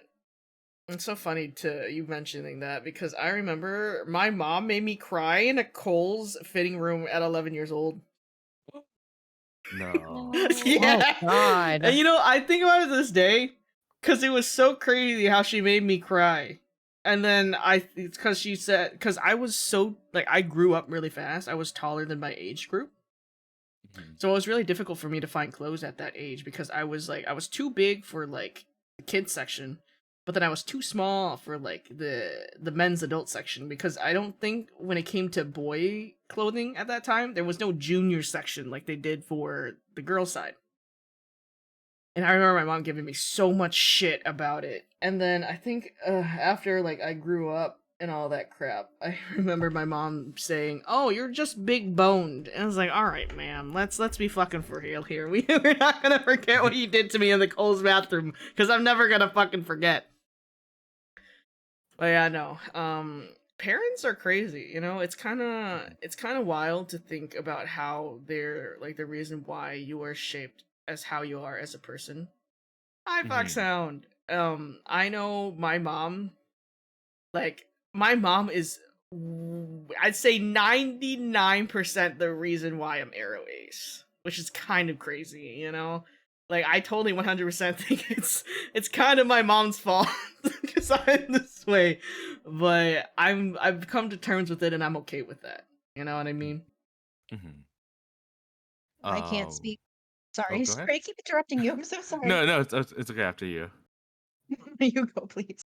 Oh, I was just gonna say that like, I'm like a big advocate for like found family, because my own like relationship with my parents is a bit strange because I was separated from them Mm-hmm. at a younger age, but not because like they passed or anything. It's because like they wanted me to like have like a better education. Because at the time I was living in Vegas and it was like like Nevada was like one of the worst states for education. Mm-hmm. So they had me and my sister move with my uncle and my grandma to Cali for school and like for, like my childhood till my young adult days, like I barely got to see my parents. Mm-hmm. And so like now my relationship with them is like strange because like it kind of doesn't feel like they're my parents, just more like they're just like, like not friends, but you know what I mean. It's just like the relationship is strained, and like when I lived with my uncle and my grandmother, like it wasn't the healthiest of family relationships, in the sense that like it was just like so lonely and very depressing, and like they favored like my sister more than me because like she got the better grades. Mm-hmm. um so like I was very lucky to like find my like found family like very early on in my life. And like and this is like before like I knew who I am today, and and like they've always been so supportive. And so like I like especially for uh like the LGBTQIA plus community, like finding like that like choosing your found family and like is just so important. And like I definitely feel like it's stronger than blood. But yeah. Absolutely. Like on the topic of family and stuff, like I can't really say how much my family had in like tribute to, my sexuality and my gender identity, but I will say it definitely had a huge effect on how I present myself and how I like feel about it and how I introduce myself because I have never officially come out to my family. It's just kind of this like universal truth that everyone knows, but no one talks about it. No one like acknowledges it.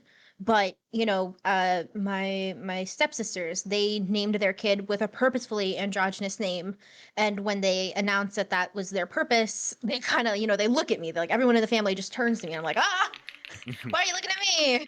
It's Mhm. crazy. Because there are some people in my family that are very openly not okay with it. Um, and everyone is like simultaneously trying to not rock the boat, be kind to me and not berate me because Let's be honest, I literally got a buzz cut and dyed the back of it rainbow. Like, I'm not subtle, but at the same time, you can't actively say it because the second you do, it comes into existence. Which definitely contributed to, like how I come out to people, which is just kind of like casually, if someone will ask me, then I'll say something, but I won't actively be the first one to bring it up in conversation like, hi, I am queer or gender queer. I will never immediately pop out with that. And it's interesting seeing how family forms you the way you are. Mm-hmm. No, yeah, for sure. I think like at the end of the day, like, your identity and stuff like that is your own. You don't really like owe it to anyone either. Mm-hmm. You can just say it whenever you want. I mean, I think like from the get-go, a lot of people that I have met would never think that I'm Arrow Ace. It's really funny. One of my good friends is like, "There's no way you're Arrow Ace. You're like the biggest slut I know." And I was like, "All right, pause." I was I was a slut trying to figure out my shit. Okay, it was a difference. But yeah, no. It's still funny to this day. I think about it that I was a fucking professional dominant. It's like probably one of the weirdest chapters of my life. Considering I'm Arrow Ace, but I think that also really solidified that I am very, very Arrow Ace. The shit that I have seen. Yeah, no, found family is really important. I think my found family, there's actually very little LGBTQ in my found family, but I've known these guys for 16, 17 years. We met on an MMORPG, and we are still friends to this day. Hey, Uh, yo. I know, isn't that crazy? That's such a long fucking time. I didn't even realize it till I did the math Mhm. just recently. Mhm. Ivy is one of those people. Aw. I don't know. When you find your people, that's what's really important. I Mhm. love them more than I love my own family. So I think that says something, Mhm. Mm-hmm. Alrighty. So we're gonna open it up. Is there anything you guys wanted to bring to the table to discuss today related to like the LGBTQ umbrella or like any specific topics you wanted to discuss? We can always open it to chat to ask us questions too if you guys wanted to. I wanted to ask if any of you guys have seen successful poly relationships, and like if it went bad, like what happens? If you guys like know the details of it, I guess. Mhm. I have a friend who is very dear to me. They are in a successful poly relationship. Um, and communication is key. Um, they have a husband, but they also have a boyfriend. The boyfriend also has a partner, and they all know about each other. If the boyfriend wanted to bring someone in, she kindly asked, can they get tested? So that everything's on the same level, I suppose. And it's just their communication skills are just amazing. I love watching here because I first when I was I've known this person since high school, so I was like when they were like, oh, I'm poly, I was like, and my mother being from a Mormon church was talking about the other church, the other Mormons, that are poly and have many wives. So I was like, oh, so you gonna get like all those you're gonna get a bunch of you're gonna get a bunch of husbands and stuff. That's kind of cool. And she's like, no, no, no. They're like, no, no, no, that's not, it's not like that. And I was just like, oh, okay. So they educated me a lot about how how poly couples should be and stuff like that. And I've watched this go on for over a decade, and they are very healthy. They have healthy communication, and I love watching their story in polyamorous relationships. No, yeah, for sure. Because I have a friend that's also polyamorous. They have a partner and then they have a boyfriend. Um, from the look of it, from the looks of it, there we go.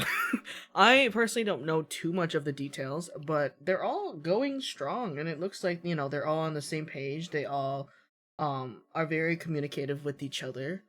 So I think I don't think I've seen any bad breakups from poly couples, but I've seen very bad breakups with open couples, like we mentioned Bad. earlier. Mhm. Yeah. With the open couples, it always gets really messy, right? Like how Tiffany was mentioning her and the people that she knew. But I don't think I've seen that with like people that are like true poly, if that makes sense. But also like the poly relationship people, I've only met like they're like at a specific age group where they're kind of at that point where the maturity level is there, right? The frontal lobe is installed. Where there's a lot more emotional understanding that is required because there's like Tiffany said, there's so much communication required, and I believe that people that struggle with like jealousy and like possessiveness, which I wouldn't consider terrible traits, right? It really depends on like the relationship. And I think like like feeling like a little bit of jealousy for your partner, I don't think is an unhealthy thing, but I think it's more of how it's the actions that you take from the feelings you feel. Does that make sense? Mhm. Yeah. Feelings, you're gonna feel feelings no matter what. It's really how you choose and decide to deal with them. And I think for most of the poly relationships that I have seen, they are really, really open to each other about those feelings instead of like, doing things with their heart. They really put their head and put their thoughts into it before making the next step. And every single person has to be on the same page for each step. If that makes sense. Mhm. I would also like to add that that there are also different types of poly relationships. Um, whether it be like a V where it's just like one person's involved with multiple people, or like it's like a triad where everyone's like, or a quad where people are like in relationship with each other, or some, or like even, or like I think it's called like a Z, where like both partners have like their own like separate partners as well. But there's just a bunch of different like versions, or like methods of polyamory as well. Um so, and the ones I have seen, um where it would be um like my friend, he's in a polyamorous relationship with his wife, and like she has a boyfriend, um and like, but those like the husband and the boyfriend are not like, quote, like together, but like they still make their relationship work out really well. Okay. Yeah. And so, again, like you said, like a lot of like communication, lots of trust, and it's it is very hard, because like, again, like, I for I don't want to say like polyamory is for older people. I don't want to say that, but like generally polyamory works out better when, like you said, when your frontal lobe is developed and you're more emotionally Yeah. like aware of where you Yeah. stand Yeah. in life, and like, and just like being able to hold your emotions, and like feeling like secure about yourself, and being able to confide in your partner, and just like, um just like, but a bunch of those things that like you realize are much more important, and like much more how to say it, like, just like it's just something that happens when you're older, um and so it's just like, if you're emotionally aware, and about where you stand, and um it'll be a lot more successful that way. I completely agree. I think there's just one of those things where it's like, okay, you know what? Let me rephrase how I want to say this. I need people to stop fearing aging. Okay, there's nothing wrong with aging. I'm so for real. Okay, I might like make fun of myself and say that I'm old, but you cannot pay me to be 20 again. Let it be known, I do not want to be 20 again. I was a dumb piece of shit at 20, and I'm so much happier at my age now because I have had the opportunity to grow up, you know? Mhm. And it's one of those things where don't try to grow up so fast. Don't try to do all these things at once. Don't feel bad about yourself if you haven't done something that you see other people doing. You know Mhm. what I mean? Like, Yes. This is take. going to sound stupid coming from the youngest one here, but absolutely. Do not try to grow up faster than you are. It's Mhm. okay to wait and develop fully so you can, have that sort of maturity you need as you get older. For sure. Yeah, Mhm. 100%. And like when it comes to like I'm not even going to say just LGBTQ, okay? Mhm. Sometimes when I say that, for some reason I want to say BLT sandwich, but that's just an ADHD intrusive thought. Um, I didn't come to terms to any of this shit until my late 20s. You know, I did so much experimenting when I was younger, and I'm grateful though for the times that I did experiment. You know, but it's one of those things where like you're not really gonna. It doesn't really hit you until you fully become an adult. I believe. Like to me, you might legally be an adult at 18, okay? But I don't consider anyone an adult until they get to 20 minimum. Only Mhm. because they still have teen attached to their age. And that's totally okay. Okay? There's nothing wrong with being young, and there's nothing wrong with being old. At the end of the day, it's really just like the trials and tribulations to growing up. You Mhm. know what I mean? Mhm. So Mhm. enjoy your youth, but also do not fear growing up Mhm. at the end of the day. Okay? just just so you guys are aware when it comes to like the topics that we're talking about, because like the topics in general are just overall I think anyone can listen to, but I definitely want you guys to keep that in mind for sure. Mhm. I only started learning about like the dynamics of a poly relationship and more about genders by the time I was like 20.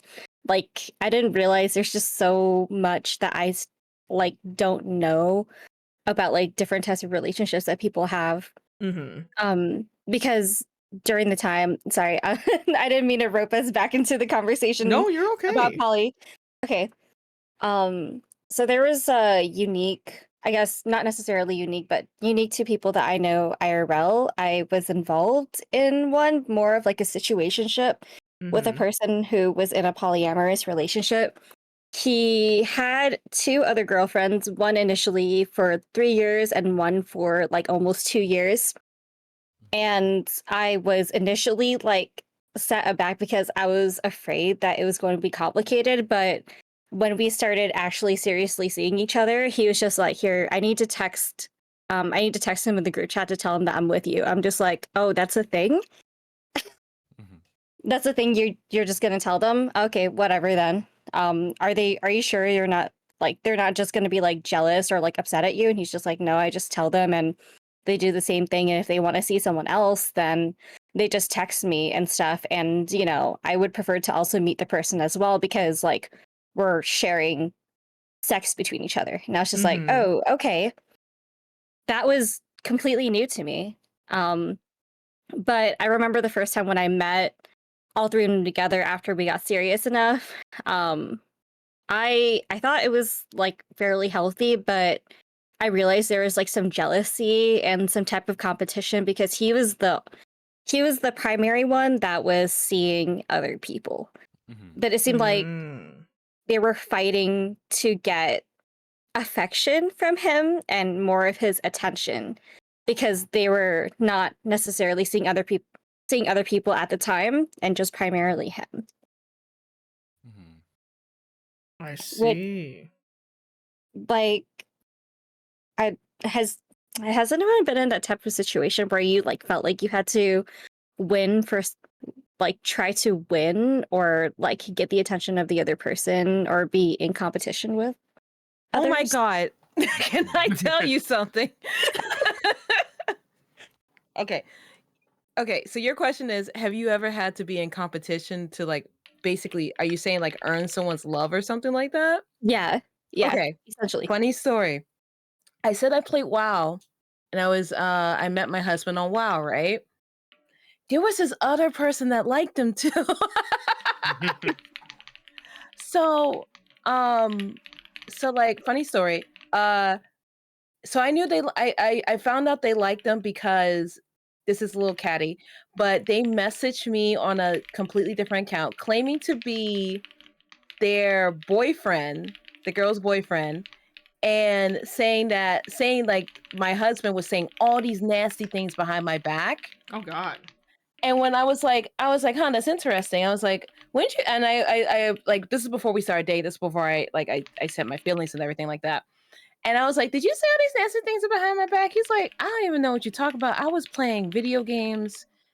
I was playing, oh God, what's that? It's the RTS games because he's like super into history games. He was like, I was playing history games to talk to people. I don't talk to people. And I was like, oh, okay. So I was kind of petty. And there in World of Warcraft, back in the day, you had to do a mount quest for your mount if you're a warlock or a paladin. So I basically set it up so like I was like, oh, I have all this gold. Do you want to get your mount? And it's so you can get the achievement and everything. And he was like, yeah. So I would like basically spoil him with in-game gold. I felt like I literally like, I'm looking for a guy in finance. That was me. Uh-huh. I was like, no. I'll get you anything you need, baby girl. So I was literally in competition with another person and she tried to do some underhanded stuff. So I felt petty. And so I was just like, I'm just gonna buy him a bunch of stuff for gold. Because I had like thousands of gold sitting in my WoW bank account. And I was just like, you know what? I'm petty. So let's go. I'm gonna win this guy. Wow. Yeah, I definitely I can't add anything to this conversation. I've never experienced something like that before. But Trying to win for. Mhm. no, go ahead. I'm sorry. Trying to win for someone's love is like it's just so it feels like it's just too much drama. I just couldn't handle it because after I remember after meeting that the polyamorous relationship and their partners and stuff, like one of them like threw a fit and just like locked herself into her room. And then he told me, hey, like I need a moment because I think like one of my partners is like upset. And I was just like, okay. Okay. And I know. And after he came out, he's just like, okay, so it turns out she's not happy about having another person into the sphere of my relationships. But I talked to her and calmed her down, and hopefully things will be okay. I'm just like, oh, like I feel really bad. I don't want to like intrude on this polyamorous polyamorous relationship, you know? He's just like, well, that's why I'm poly. It's because I want to see other people and like still provide for him. And this is like, it's like so weird too, because like the dynamic of is not necessarily just like, not just only romance, I mean, but he was also like providing, like he was like everyone's sugar daddy. Oh God. Whoa. Like this guy was making about 7 figures. Oh! Whoa! And he was just paying for all their expenses, their like trips to like Cancun and stuff like that. And they were like, "Why do we have to share another girl with you?" Let me not speak.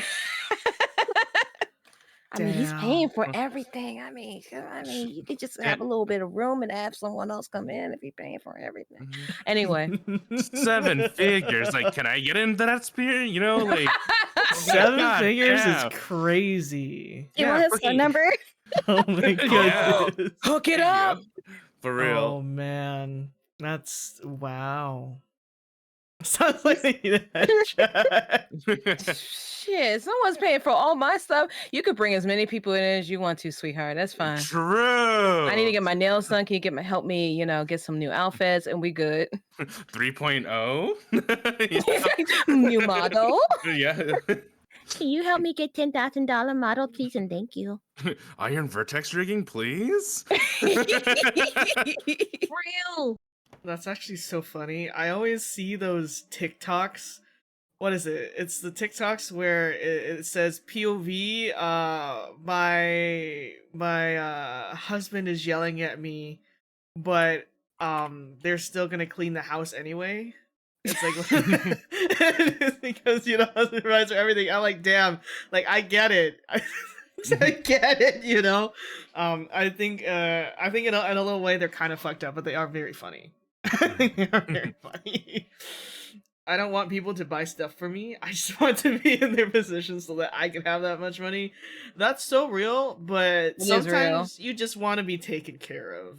Yeah. I don't want to Yeah, lift a sometimes you want to finger. be pampered and spoiled and be like, treat me like a royalty for a day. Yeah, for sure. Mhm. That's Take a bitch to medieval times. for sure. Yeah. Honestly though, damn. You think he can get us some Van Cleefs, all of us? I'll just hook you guys up with this number. I No. can't. I'm too dimmy.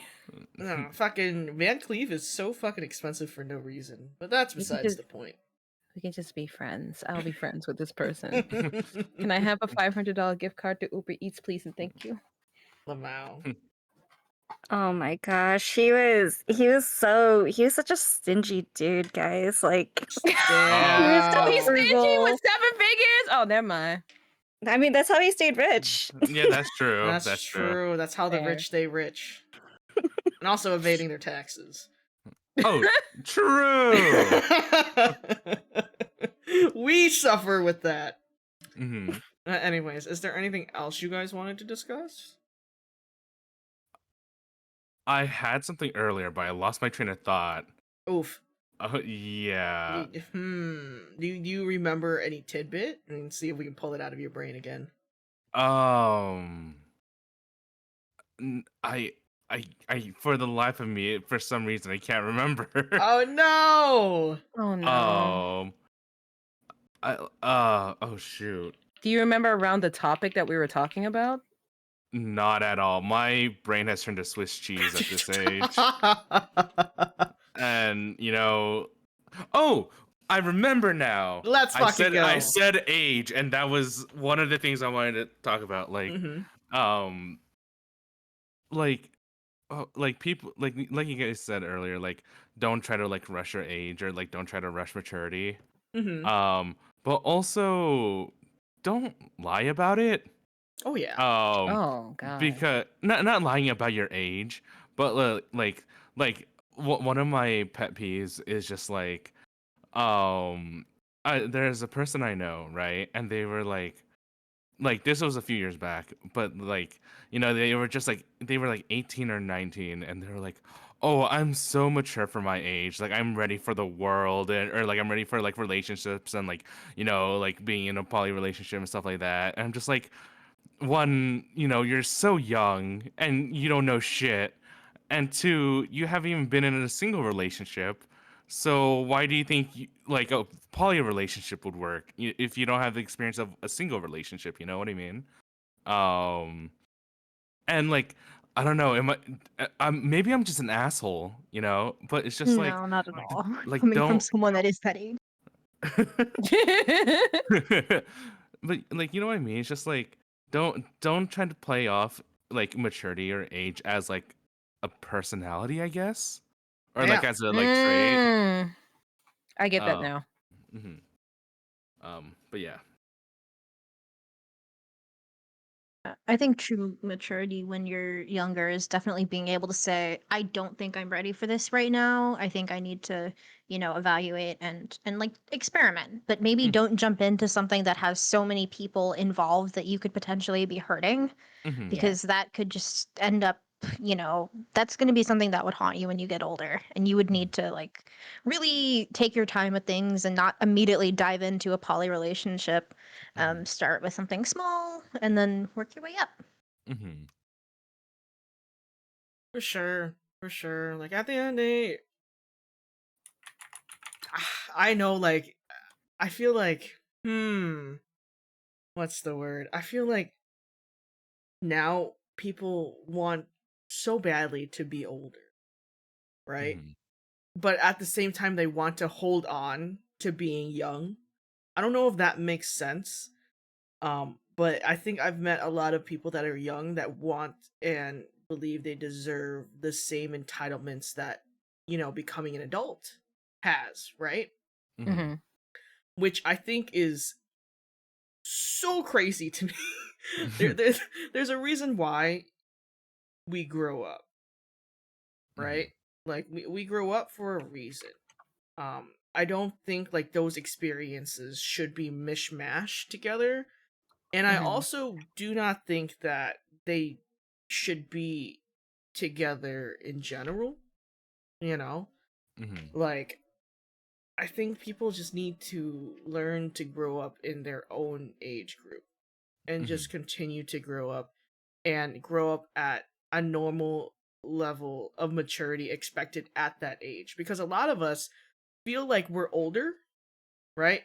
But the Mhm. only reason why we probably feel older is, I can say this as a person that's, POC, right? It's because of Mhm. trauma. It's because of Yeah. trauma Yep. is why we feel so much older than we are, because we are forced on to have so many adult experiences. Mhm. And now that as a grown up, I am so fucking jealous of these kids that have a childhood, because when I was growing up, I never had that opportunity. I sacrificed everything of my life to my siblings. And I will never fault them for it. I will never make them feel guilty for the things I sacrificed. I wanted to sacrifice because I wanted them to experience the things that I couldn't. Mhm. So whenever I see people trying to be older, it just makes me sad, because if I was in their shoes, Lord knows that I would try to be doing as much as I could before I became an adult and had to pay bills and pay taxes and have a Oh. job. You know what I mean? Mhm. So it's rough. It's rough. I think like just maturity and age, and it's just a lot. Like 90% of it for a good chunk of us is it's trauma. So, and I think it's really interesting too that we can say that now too. Mhm. And I don't know, man. Just I mean, enjoy life. yeah. I will say, I've been through a lot in my life, and Mm. like, I apparently can't say my age, but being younger than you guys are, um, uh, like definitely trying to like, this is a little bit off topic, but trying to hold on to that before you get to an adult age is so important, because you get to basically, this is the age where you like develop who you are.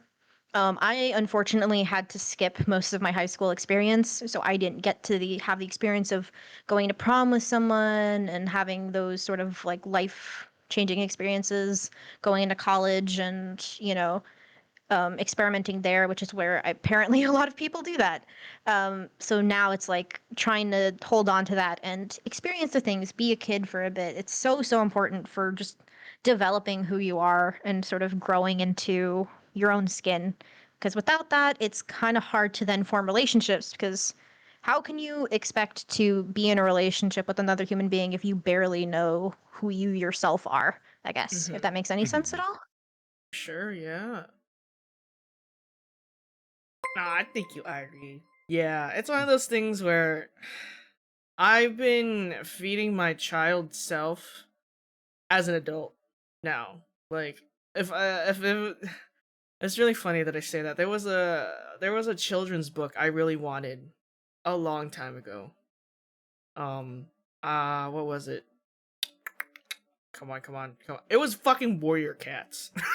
I remember seeing it at the Scholastic Book Fair, but my mom only gave money to my siblings to buy stuff at the Scholastic Book Fair, so I was never able to get like a copy of my own. I would just get it from the library. I remember when I turned like I don't know. I think I was in college. I saw the book in Barnes and Nobles. I saw the book in Barnes and Nobles, and I bought it. And I was like, damn, this is what it's like to, buy things that I wanted to. That's probably the best thing that happened to me as an adult. I could buy all the stupid childish shit I wanted to as a kid with adult money. it was good. All of my figurines, my video games, my plushies. Yeah, no, I thank God for growing up, because I wouldn't have not been able to do any of that shit as a child. So, but yeah, I am a firm believer in healing your inner child. And I feel like me also coming to terms with bisexuality now is also kind of healing my inner child too, because I think, like, at the end of the day, I just wanted to be loved, and I didn't know how to. For a long time, I didn't think I was deserving of love. And there's still a lot of days where I feel like I'm not. You know what I mean? And that's shit that, like, really, like, fucks with you. For a long time, it was really hard for me to even say the word love. My mom never fucking said it to me. Sometimes, like, offhandedly, she'll say in Vietnamese, she's like, mẹ thương con. I'm just like, I love you. But that only started happening when I cut her out of my life, right? But having the opportunity to have such, like, found familial and platonic relationships with people that do love me have helped me so much for the better in learning that there's people out there that are considered society's normal, but they'll still accept me even if I'm an oddball. Even if I'll never be like them, they still love me. And I think that's like one thing I want to really, like, hone in, like, this Pride Month and just in general. Okay? Like, even if you're different, it doesn't make you a bad person. Just let it be known, I thought I was the biggest shit stain on the planet for a really long time, because I really thought I was messed up to that degree. But it's kind of come to the point where, like I said earlier, I'm happy to be this version of myself, and I wouldn't have been at this point of my life if I didn't give myself the opportunity to heal from all the shit that I had to deal with as a child. You know? I too am also just a big advocate for healing your inner child. Because unfortunately there is a large amount of people who had to grow up at a very young age, whether to take care of their siblings or other circumstances in which they couldn't have their childhood. And, like, I mean, that's why I play a lot of games now. Like, I sing more. I even have a. And this is gonna sound super fucking nerdy, but, like, I even fucking have a lightsaber collection, because I remember as a kid, like, I remember going to the mall with, like, my dad and my sister. I'm just like, and, like, in the Sharper Image, they had, like, those lightsabers for like $100-$200, and I'm like, oh, I want one. And they're like, no, you can't have it. I was like, oh, damn, like, oh, I'm so fucking sad. I'll never have this as an adult or anything like that, or never have this as a kid. And I was just like, I'm an adult now. I make money. I can spend what I want, and then just like, and so now I have that. I'm just like, oh wow, this feels good, and, like, being able to like show it to, like, my friends, like my coworkers, and they're like, oh shit, like, now I want one, and, like, they also get one, and it's just like, it's just a lot of fun to just like, healing that inner child is just I feel like it's a very healthy thing to do as an adult, or, like, when you have the income, or when you are able to. I know, I've bought some dumb shit as an adult. Do I regret it though? Sometimes. It depends on how dumb it is. Most of the time I don't. Most of the time I feel that. That's a mood. I'm definitely a lot better with my money now as an adult. I did buy some dumb shit back then. I ain't gonna lie. It's like, why did I buy this crap? But it's okay. We've gotten better. We've gotten better over time. But yeah, is there anything else you guys wanted to talk about? Nothing on my mind. I feel like we covered a lot of bases on the We topic did. of LGBTQIA. I agree. We can definitely open it up to chat if chat has any questions for us. That's totally cool too. Mm-hmm. Oh my god. Ew, I'm sorry. If you guys heard that, that was my neck. Wow, that was gross. Oh my That was your neck? That was Oh my god. I'm so sorry. That was No, don't be gross. sorry. That sounded like my hip. Go. Oh god. Ew. That came out of me. Oh Jesus. Oh Lord. Let's see. Hold on. Let me see if I can crack my back. Okay. No, that's not happening. That was your nope, that's not my headphones. That was my body. You know what? This gives me a good chance to go to the bathroom. let me go pee. The Kool-Aid is going through me now. I'll be right back. But yeah, chat, if you guys have any questions, you can feel free to ask and I'll check when I come back.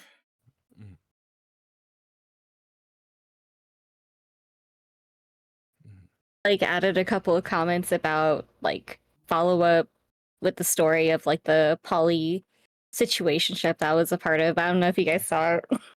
I didn't get to see it.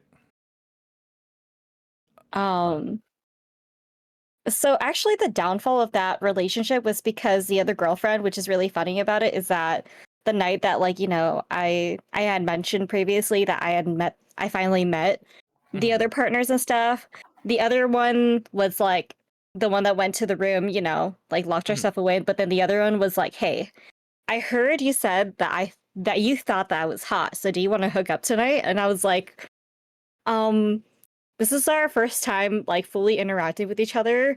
So like I think we'll have to wait. But like we ended up never doing it ever.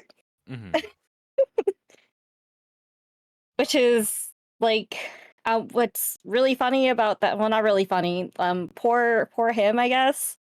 She like cheated on him. Like she had a relationship outside of the poly relationship and hid it from him, obviously. And that's how her part of the poly relationship ended. He was initially like distraught about it, and basically quite soon after that he called me and said, "Hey, like, do you want to replace her?" essentially. So I was like, "What?" No. Oh. Huh. But I guess that's like how some things just like end. It's just like, well, cheating is bad first off, but also having a partner secretly and also like in a poly relationship, I can see is like so bad because like you don't know if the other person has like, I don't know, like a disease that can be carried to other people and stuff. Yeah. And I think that's like so dangerous. Like Yeah. Yeah, that's why I mentioned earlier with my friend, they always get their partners tested if they want to bring someone new in. Just like because STDs are no. Oof. there is an old Gaia online friend that I met who was initially in a monogamous relationship and found out that she got herpes because of her partner. Oh. Oh god. Because he cheated on her, but then they eventually created an open relationship. She forgave him and still continued their relationship Oh god. like that. Oh no. It's just like, if you cheated on me, might as well just open up the relationship because you can't just keep it in your pants, she said. What? Damn. Holy hell. But on to the questions. Oh sure, no worries. I see Gwen wanted to bring up something. Let me see.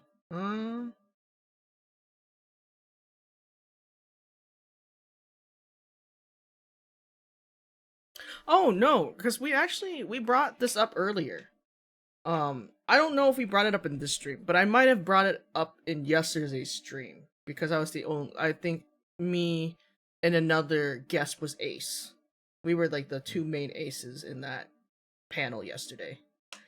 And you're so right with people disregarding asexuality because of age often, because there's a lot of people that will say, well, you wouldn't know that because you haven't tried anything out yet, right? Mhm. I can fully say with full confidence I was probably ace since maybe elementary school. I did all of that testing and I am still ace. So whatever people say about shit about you having to be like convinced and educated on what you consider your own sexuality is a bunch of bullshit. At the end of the day, like, you know who you are. Mhm. Yeah. I think it just 100% sucks. Like, at least like from my experience, like, you know, becoming a part of the ace community, a lot of people have a lot of ace erasure because they don't understand it. They don't think it's real. Because for most people, like a majority of the what's the word? Population, you know, that's not something that has ever appeared in their mind to be a thing, right? To not have romantic or sexual relations or thoughts and needs for others. They just, it's a part of their human nature, and to hear someone not having it is so foreign to them. So they always want to say shit that's what's the word? They really just think it's like something that can be learned and experienced. And I think for a little bit too, I kind of hoped, like I hoped, and I was like, maybe I'm Demi, right? Mhm. And so many years have passed. It really has just kind of like nailed the nail in the coffin that I am just not, and that's totally okay, you know. But yeah, if anyone ever says that shit to you, just middle fingers to the sky. That's all I gotta say. It doesn't really matter at what age you figure it out. I think someone yesterday said that they figured out their sexuality super young, like at 14. You know? So like you sometimes you just kind of figure it out at that point, you know what I mean? So yeah. Hopefully that delves into the topic for you, Gwen, unless you want to add anything else to that. Yeah, I mean, it's a little hard to talk about because, unfortunately, I got the very sex repulsed brand, Mhm. so I'm a very awkward person talking about it. But it's definitely something that's really, it's hard to talk about nowadays because a lot of people around you and on the internet are so like, I don't know the word for it.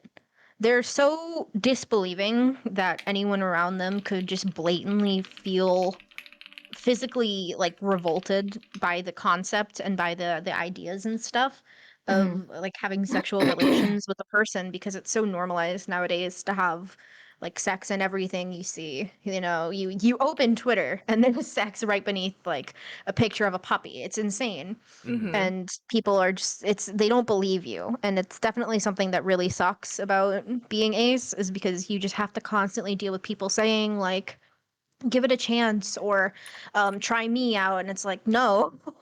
Damn. It's not, it's like so annoying. I guess is just the best word for it. It's just irritating and very grating to have people constantly doubt your abilities, even within the LGBTQ community. There's stuff like that happening, and it's just like, it's very, very difficult. Yeah, for sure. We talked about this in yesterday's panel. I mentioned how even in the LGBTQ community, there's still a lot of split. Like there's a lot of erasure for specific groups of sexualities. Mhm. Ace and Demi is a really big one specifically. After that, I would say bi and pan also. Because there's a lot of people that will be like, well, you have to choose, or you know, if they are bisexual but end up in a more heteronormative relationship, that doesn't change the fact that that person is bisexual. Like that doesn't change, you know, even if they choose their partner to be of the opposite sex. Um, Exactly. and oh my god, it's tough. I understand how you feel completely, Gwen. Like I might be ace but not sex repulsed, but it sucks having to continually prove to people, you know, like who you are as a person. But at the end of the day, um, they're gonna be saying that shit maybe for the rest of your life. They still be Yeah, saying that's that shit to it's never me. Yeah. I think it's really just knowing yourself and then just dealing with people later. I don't think there's a really good answer to it. It sucks. Let's see. I'm quickly copying all these questions because there was a few when I was pissing. So let me go through these questions. I needed that pee though. Thank God. Let's see. Blah blah blah blah blah. Don't hold your pee. That's how you get a UTI. That's true.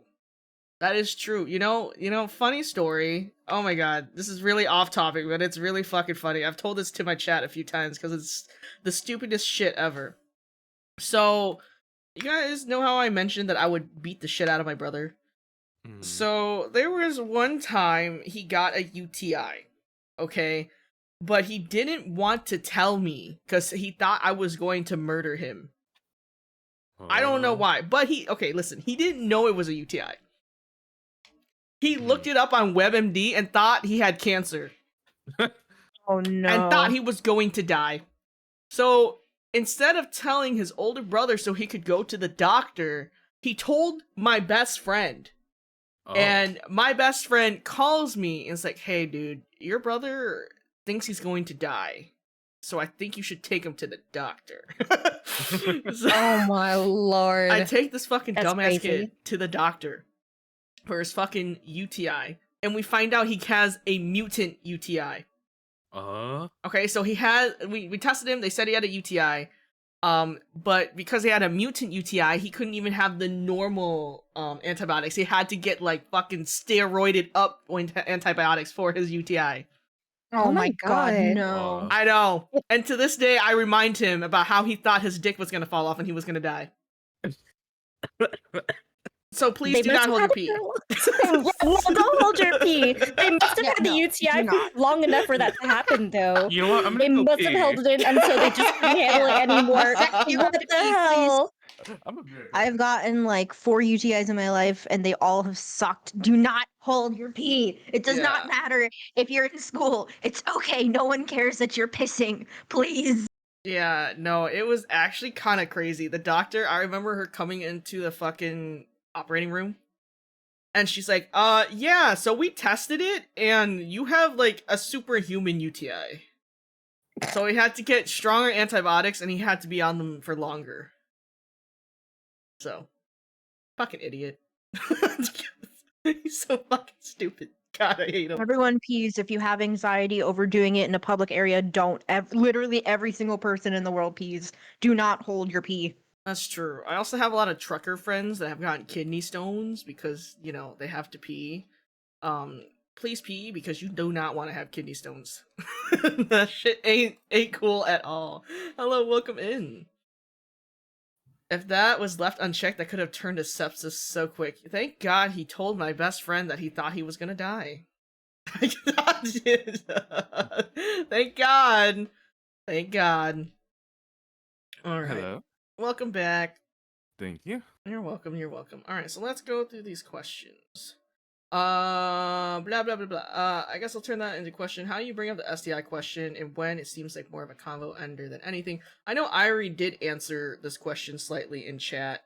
But to add on to it, you only really ask that question if you are on the border of intimacy, like Irie said. Like once you're in the relationship and you want to take that next step, I think you should always go about, you know, just asking them at that point, right? Like if you're gonna end up doing the do, you should ask just for your own safety.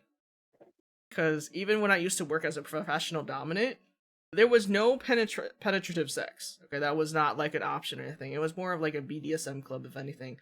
But every single client had to go to the clinic and come with a test. And, you know, we had to check everything before we did anything. So I don't think it's a weird question. I think that you should always ask because, you know, some of these things can really affect your health. Right? Mm-hmm. So, let's see. Blah, blah, blah, blah, blah. Let's see. Small question, and if it's okay, no one really has to answer for this, but how do I keep myself from constantly feeling lost in life because of how I was forced to grow up and constantly having to put forth the false me in order to be seen? I don't know if the me I am now is truly who I am, and it just feels like whoever I really am is just lost to me. If this is like related to your sexuality and your identity, how do I say this? you will continually feel lost if you don't find the time to find yourself. And I know that sounds kind of stupid said out in the open, but you need to give yourself that time to grow into the person you hope or want to be. The lost feeling that you're probably feeling, at least in my eyes, is that you don't know who you are. And I'm not sure how old you are. But no one really figures out who they are that easily. I don't even really know who I am. You know, there's definitely moments in time where I kind of think to myself, like, you know, sometimes I get lost in my own mind too, but I think at the same time you need to be able to pull yourself out of that too. It's not something that you feel overnight, right? If anything, I've learned my biggest traits about myself from other people. And people giving me validation for who I am as a person. Let it be known, okay, I would never compliment myself. I am really bad at being nice to myself, and I think a lot of people can agree with that. It's so much harder for me to be nice to myself compared to being nice to people, right? But I've come to terms where people have told me that, you know, I'm a good person. I'm really good with people. I love food. It's one of those things where having the validation from others, like your friends, is really useful, but also having the self-discovery on your own is also really good too. I've learned a lot about myself too from reading. I actually love to read. I'm a really big reading nerd. And I think I've learned a lot about myself from reading experiences from characters, whether they're real or fictional, and applied them to myself as a person. You yourself, you never have to be a defined image. Okay, you are allowed to change at the seams. You're allowed to adapt and be different every single day. You know what I mean? If you guys want to add anything to that. So like I said, I said in the beginning, I grew up in a very Southern Christian home, always going to church and things like that. Um, it was separating myself from that lifestyle that helped me start growing into the person that I had to be, or the person that I was going to be happy with, because I wasn't happy. Teenager to early 20s, Tiffany. Um, it was finding, people I actually wanted to surround myself with rather than people that have surrounded me in the past that I wasn't really happy with. It's separating yourself from that. It's even sometimes having to cut all ties around you just for a little bit so that you can just find your own zen or your own space or your own way in a sense.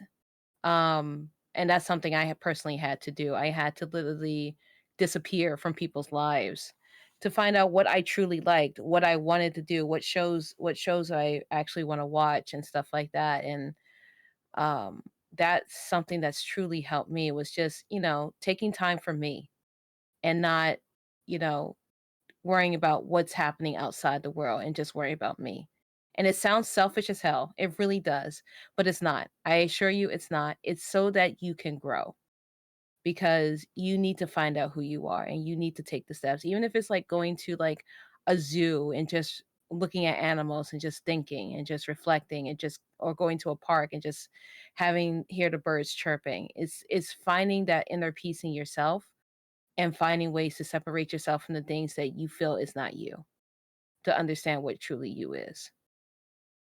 For sure, yeah. I think like at the end of the day, um, people pleasing. I've never really been a people pleaser, so I don't have much to say on that. But I think I've always been a little hard headed.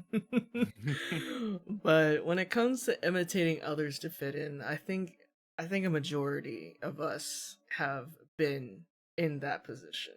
You always want to imitate so you can fit in to make friends, right?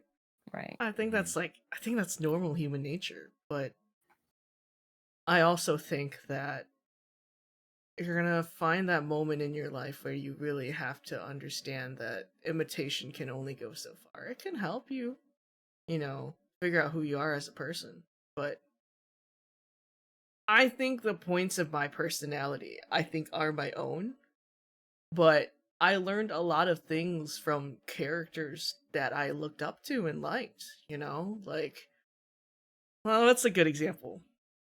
Um, Iron Man. I totally did not have a huge thing for Robert Downey Jr. Of course not.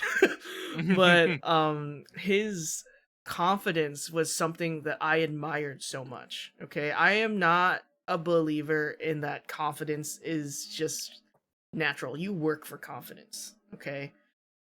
And for a long time I faked it till I made it.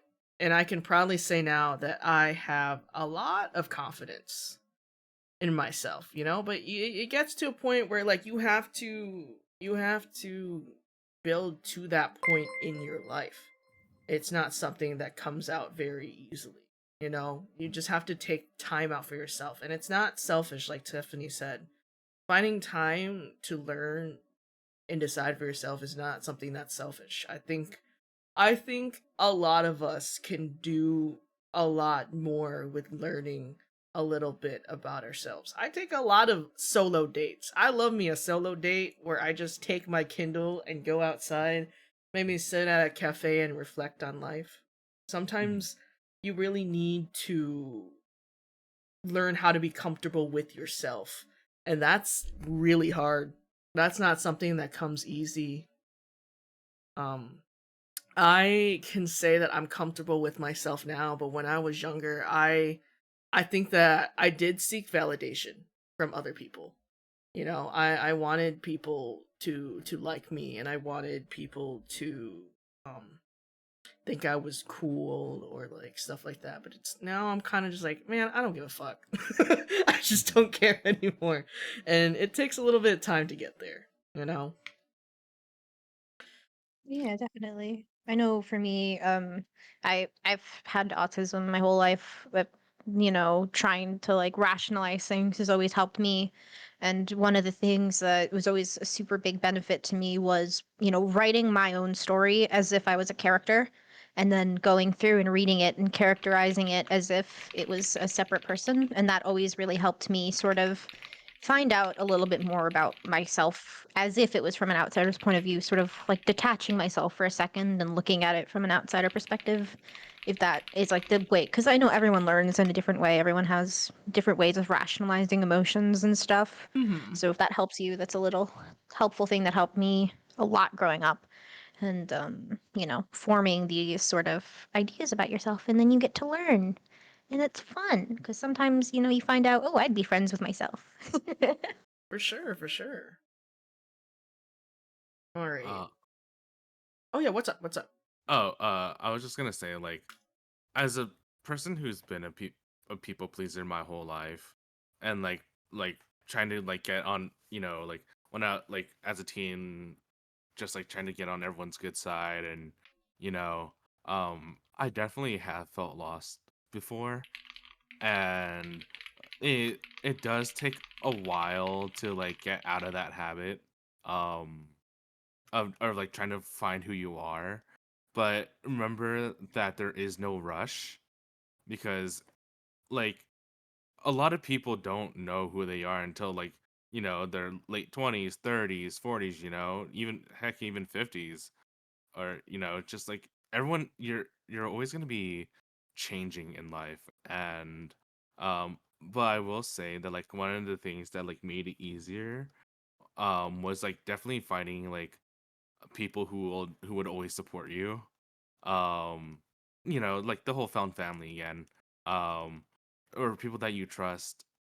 Or people that will just like always have your back. Definitely did make it easier. Um, and I would also say like doing some meditation, or like you said, Taiga, like the solo dates. I remember when I was questioning who I was, and I would be like super stressed with like work and uni, and like with family situations and stuff like that. Like I would just go to fucking KBBQ by myself and like enjoy myself some like meat, some tofu stew. Just like, this is nice. I deserve this, and then just thinking about life, Um, so like maybe like having some solo dates as well, where you can like meditate, be yourself, and just like think would also be helpful. For sure, for sure. Alrighty, let's see our next question. We had, as a transgender who can't currently medically transition for financial and housing reasons, I feel like I'm unable to date because I don't look the way I feel, and I'm scared of getting with somebody who secretly doesn't respect me. Any advice? Oh, this is hard. I don't know if I personally don't know if I'm comfortable answering this one because I don't think I have the right advice for it, if that makes sense. It's a good question, though. If you guys had anything you wanted to add towards it. I would need some time to think. Mm-hmm. Why would you surround yourself with people that won't respect you, or like when you go through your life, you're going to encounter people who are like going to be a part of the lessons of your life, and also the people who are there for you lifelong. And like I would also say, like everyone else has mentioned, surround yourself with people who are supportive of you. And if they do show and display that they're not for you, like they don't pass the vibe check, then why keep them in your life? Like you don't need that type of negativity in your life. Because like life is too short to keep those types of people in there.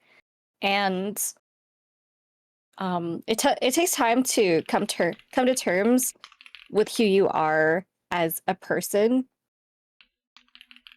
And it does seem like, from based off of your question, you have like you're afraid of how people will think of you or how they will treat you.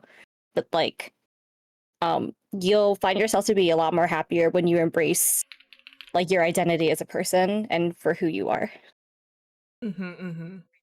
I will say, as someone that, did have someone around me, my boyfriend at the time, who didn't respect me when I came out, or didn't even come out. I didn't come out to begin with, which was my fault. Definitely surround yourself from the beginning, because it's terrifying. Especially if you've already spent your life surrounded by these people that you've spent years forming relationships with, and you come to terms with your identity, and you have to live your time like knowing or not knowing whether or not they're going to accept you or not. That's terrifying. It's something that's really, really scary, especially because, you're dealing with your own feelings of not presenting the way you would love to, and then having to worry about, okay, so what can I do? And then you're also worrying about, what about the people around me?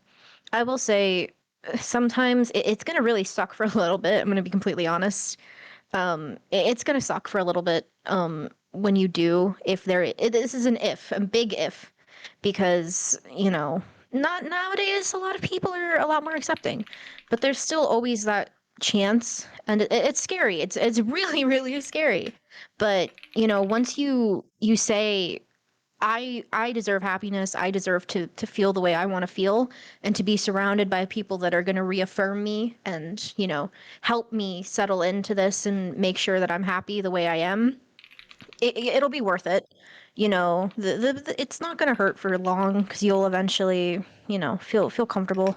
And if you're looking for ways to, temporarily transition, or, try to find methods to feel more secure in your body, I don't exactly know your identity fully. But for me specifically, buying a binder and saying it's for my spine, because I'd say, oh, I've been having some back pain, and I hear that this is similar to a corset. Using that as an excuse to get a binder to help And depending on the way you feel, packing can help a lot. There's some little things you can do to help out, making yourself feel a bit more comfortable in your own skin. You got this. You got it. For sure, for sure. I didn't know how to end it. No, you're good. I think that the advice you gave is hell of a lot better than what I could have gave because I don't know enough about that. So I do hope that does help you, Whirly. If you guys had any other questions too and you wanted to ask, I think we still have a little bit of time. Do you guys have anything you need to do, or any time you need to cut off? Nope. Nope. The Sims can be played at any time of day. Sims can be played at any I do stream in like 30 Okay. 30 minutes. Yeah, that's But, totally cool. Other than that, no, I'm still good for a couple more minutes. Okay, yeah, we can start. My cats are nipping my feet again, which means they're demanding sustenance. So I'll probably start wrapping up in about 15 minutes. Mhm. So I know once they start chewing on my toes, it's time. Oh, all right, Miss Maple. All right. Here, I think you guys can come. Never mind. She just walked away and went back onto the chair.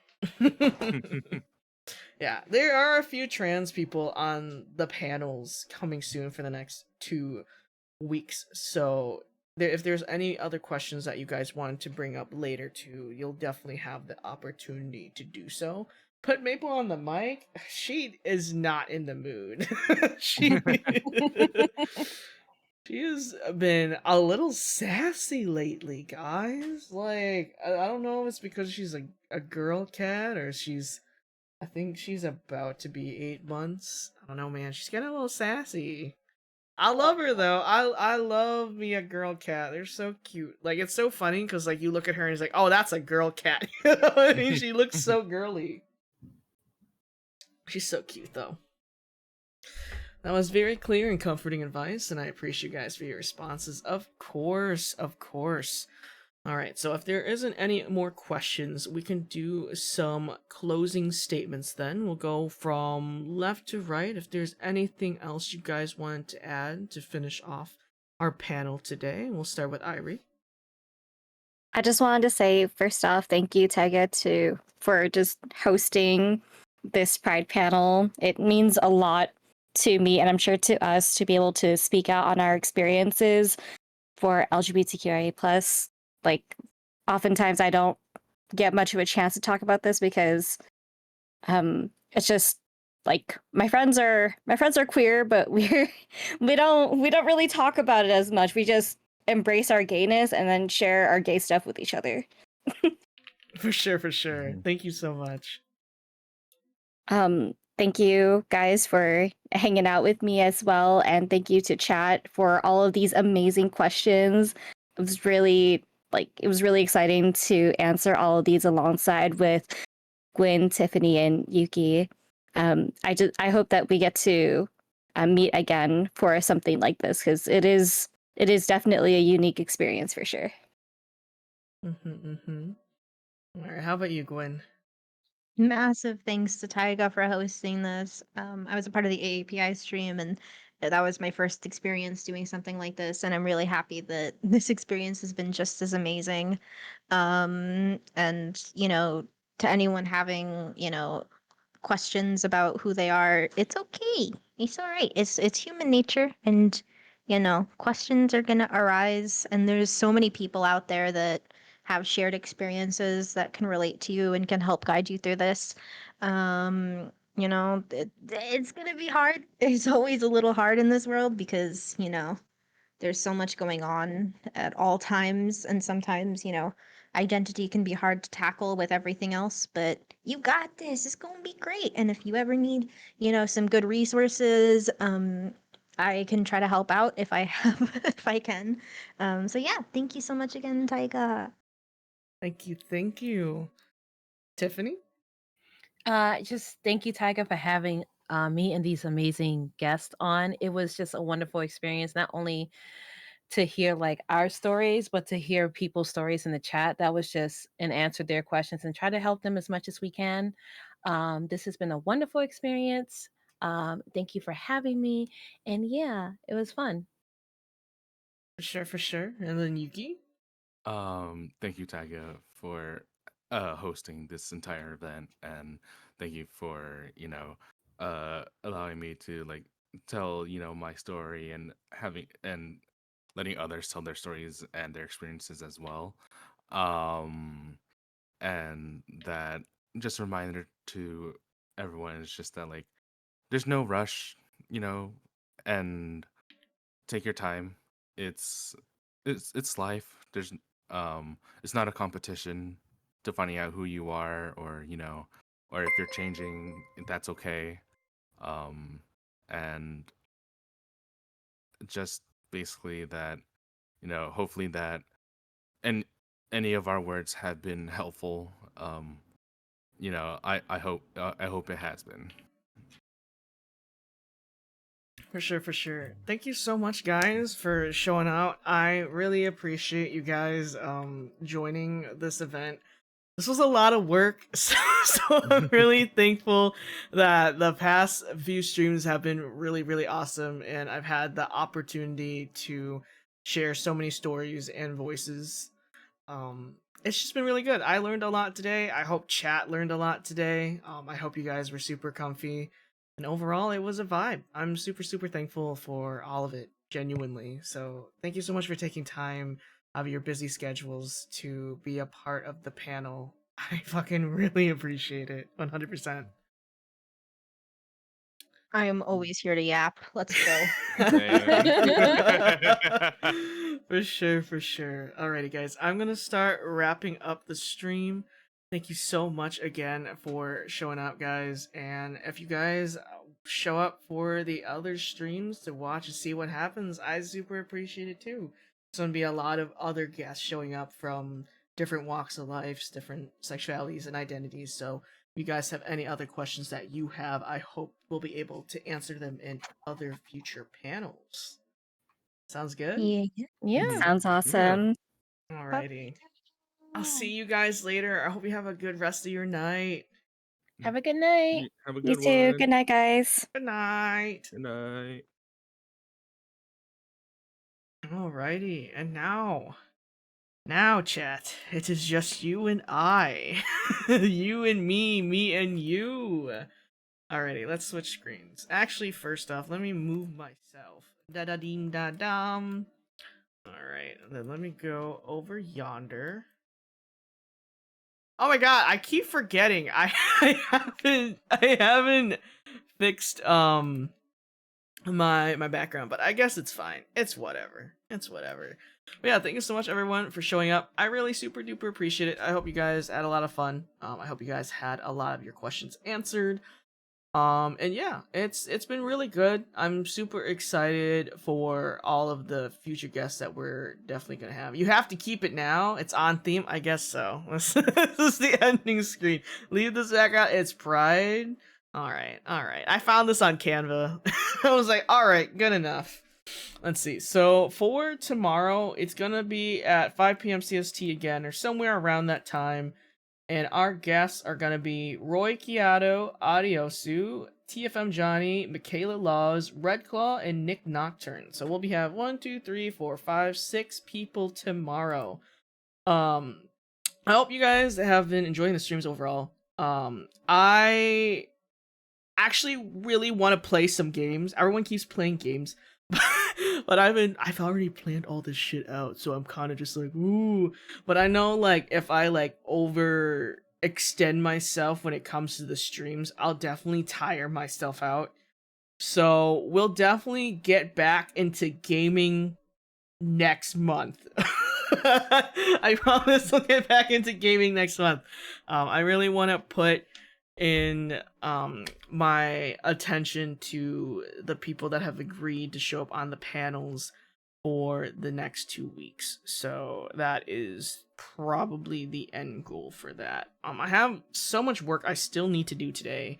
I actually fucking rewatched the Lego Batman movie because I rewatched the Lego movie like a day prior. That movie is so good. This is so off topic. But I was rewatching it and I was like, damn, this is probably my favorite Lego movie of all time. Such a good movie. But yes, of course, I got a VHS tape. Oh shit, for real? But yeah, no, I'm really appreciative for everyone that showed out. I know that this is a lot of tough subjects to talk about, so I really appreciate that you guys are enjoying all the talks that we're having. Alright, let's go find somebody to raid.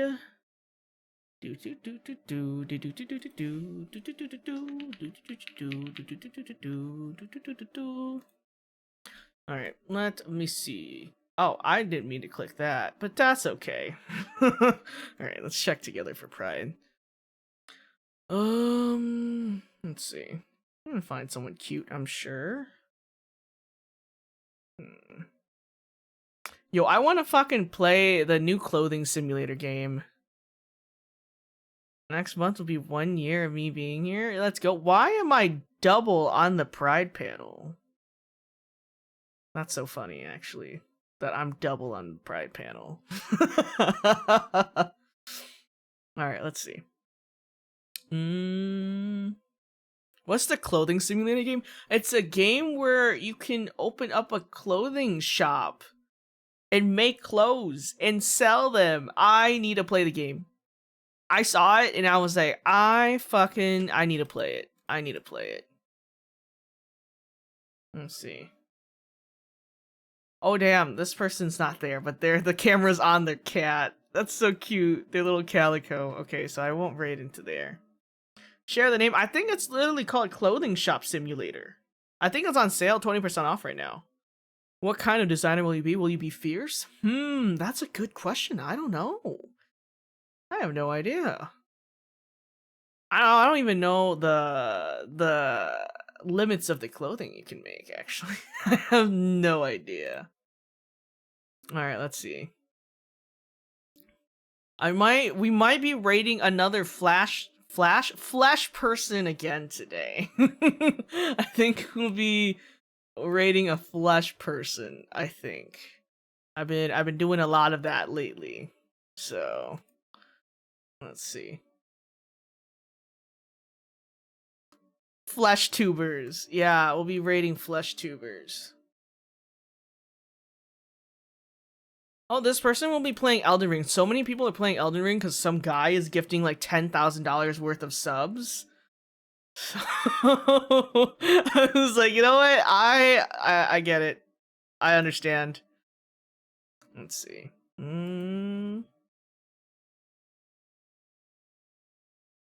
All right.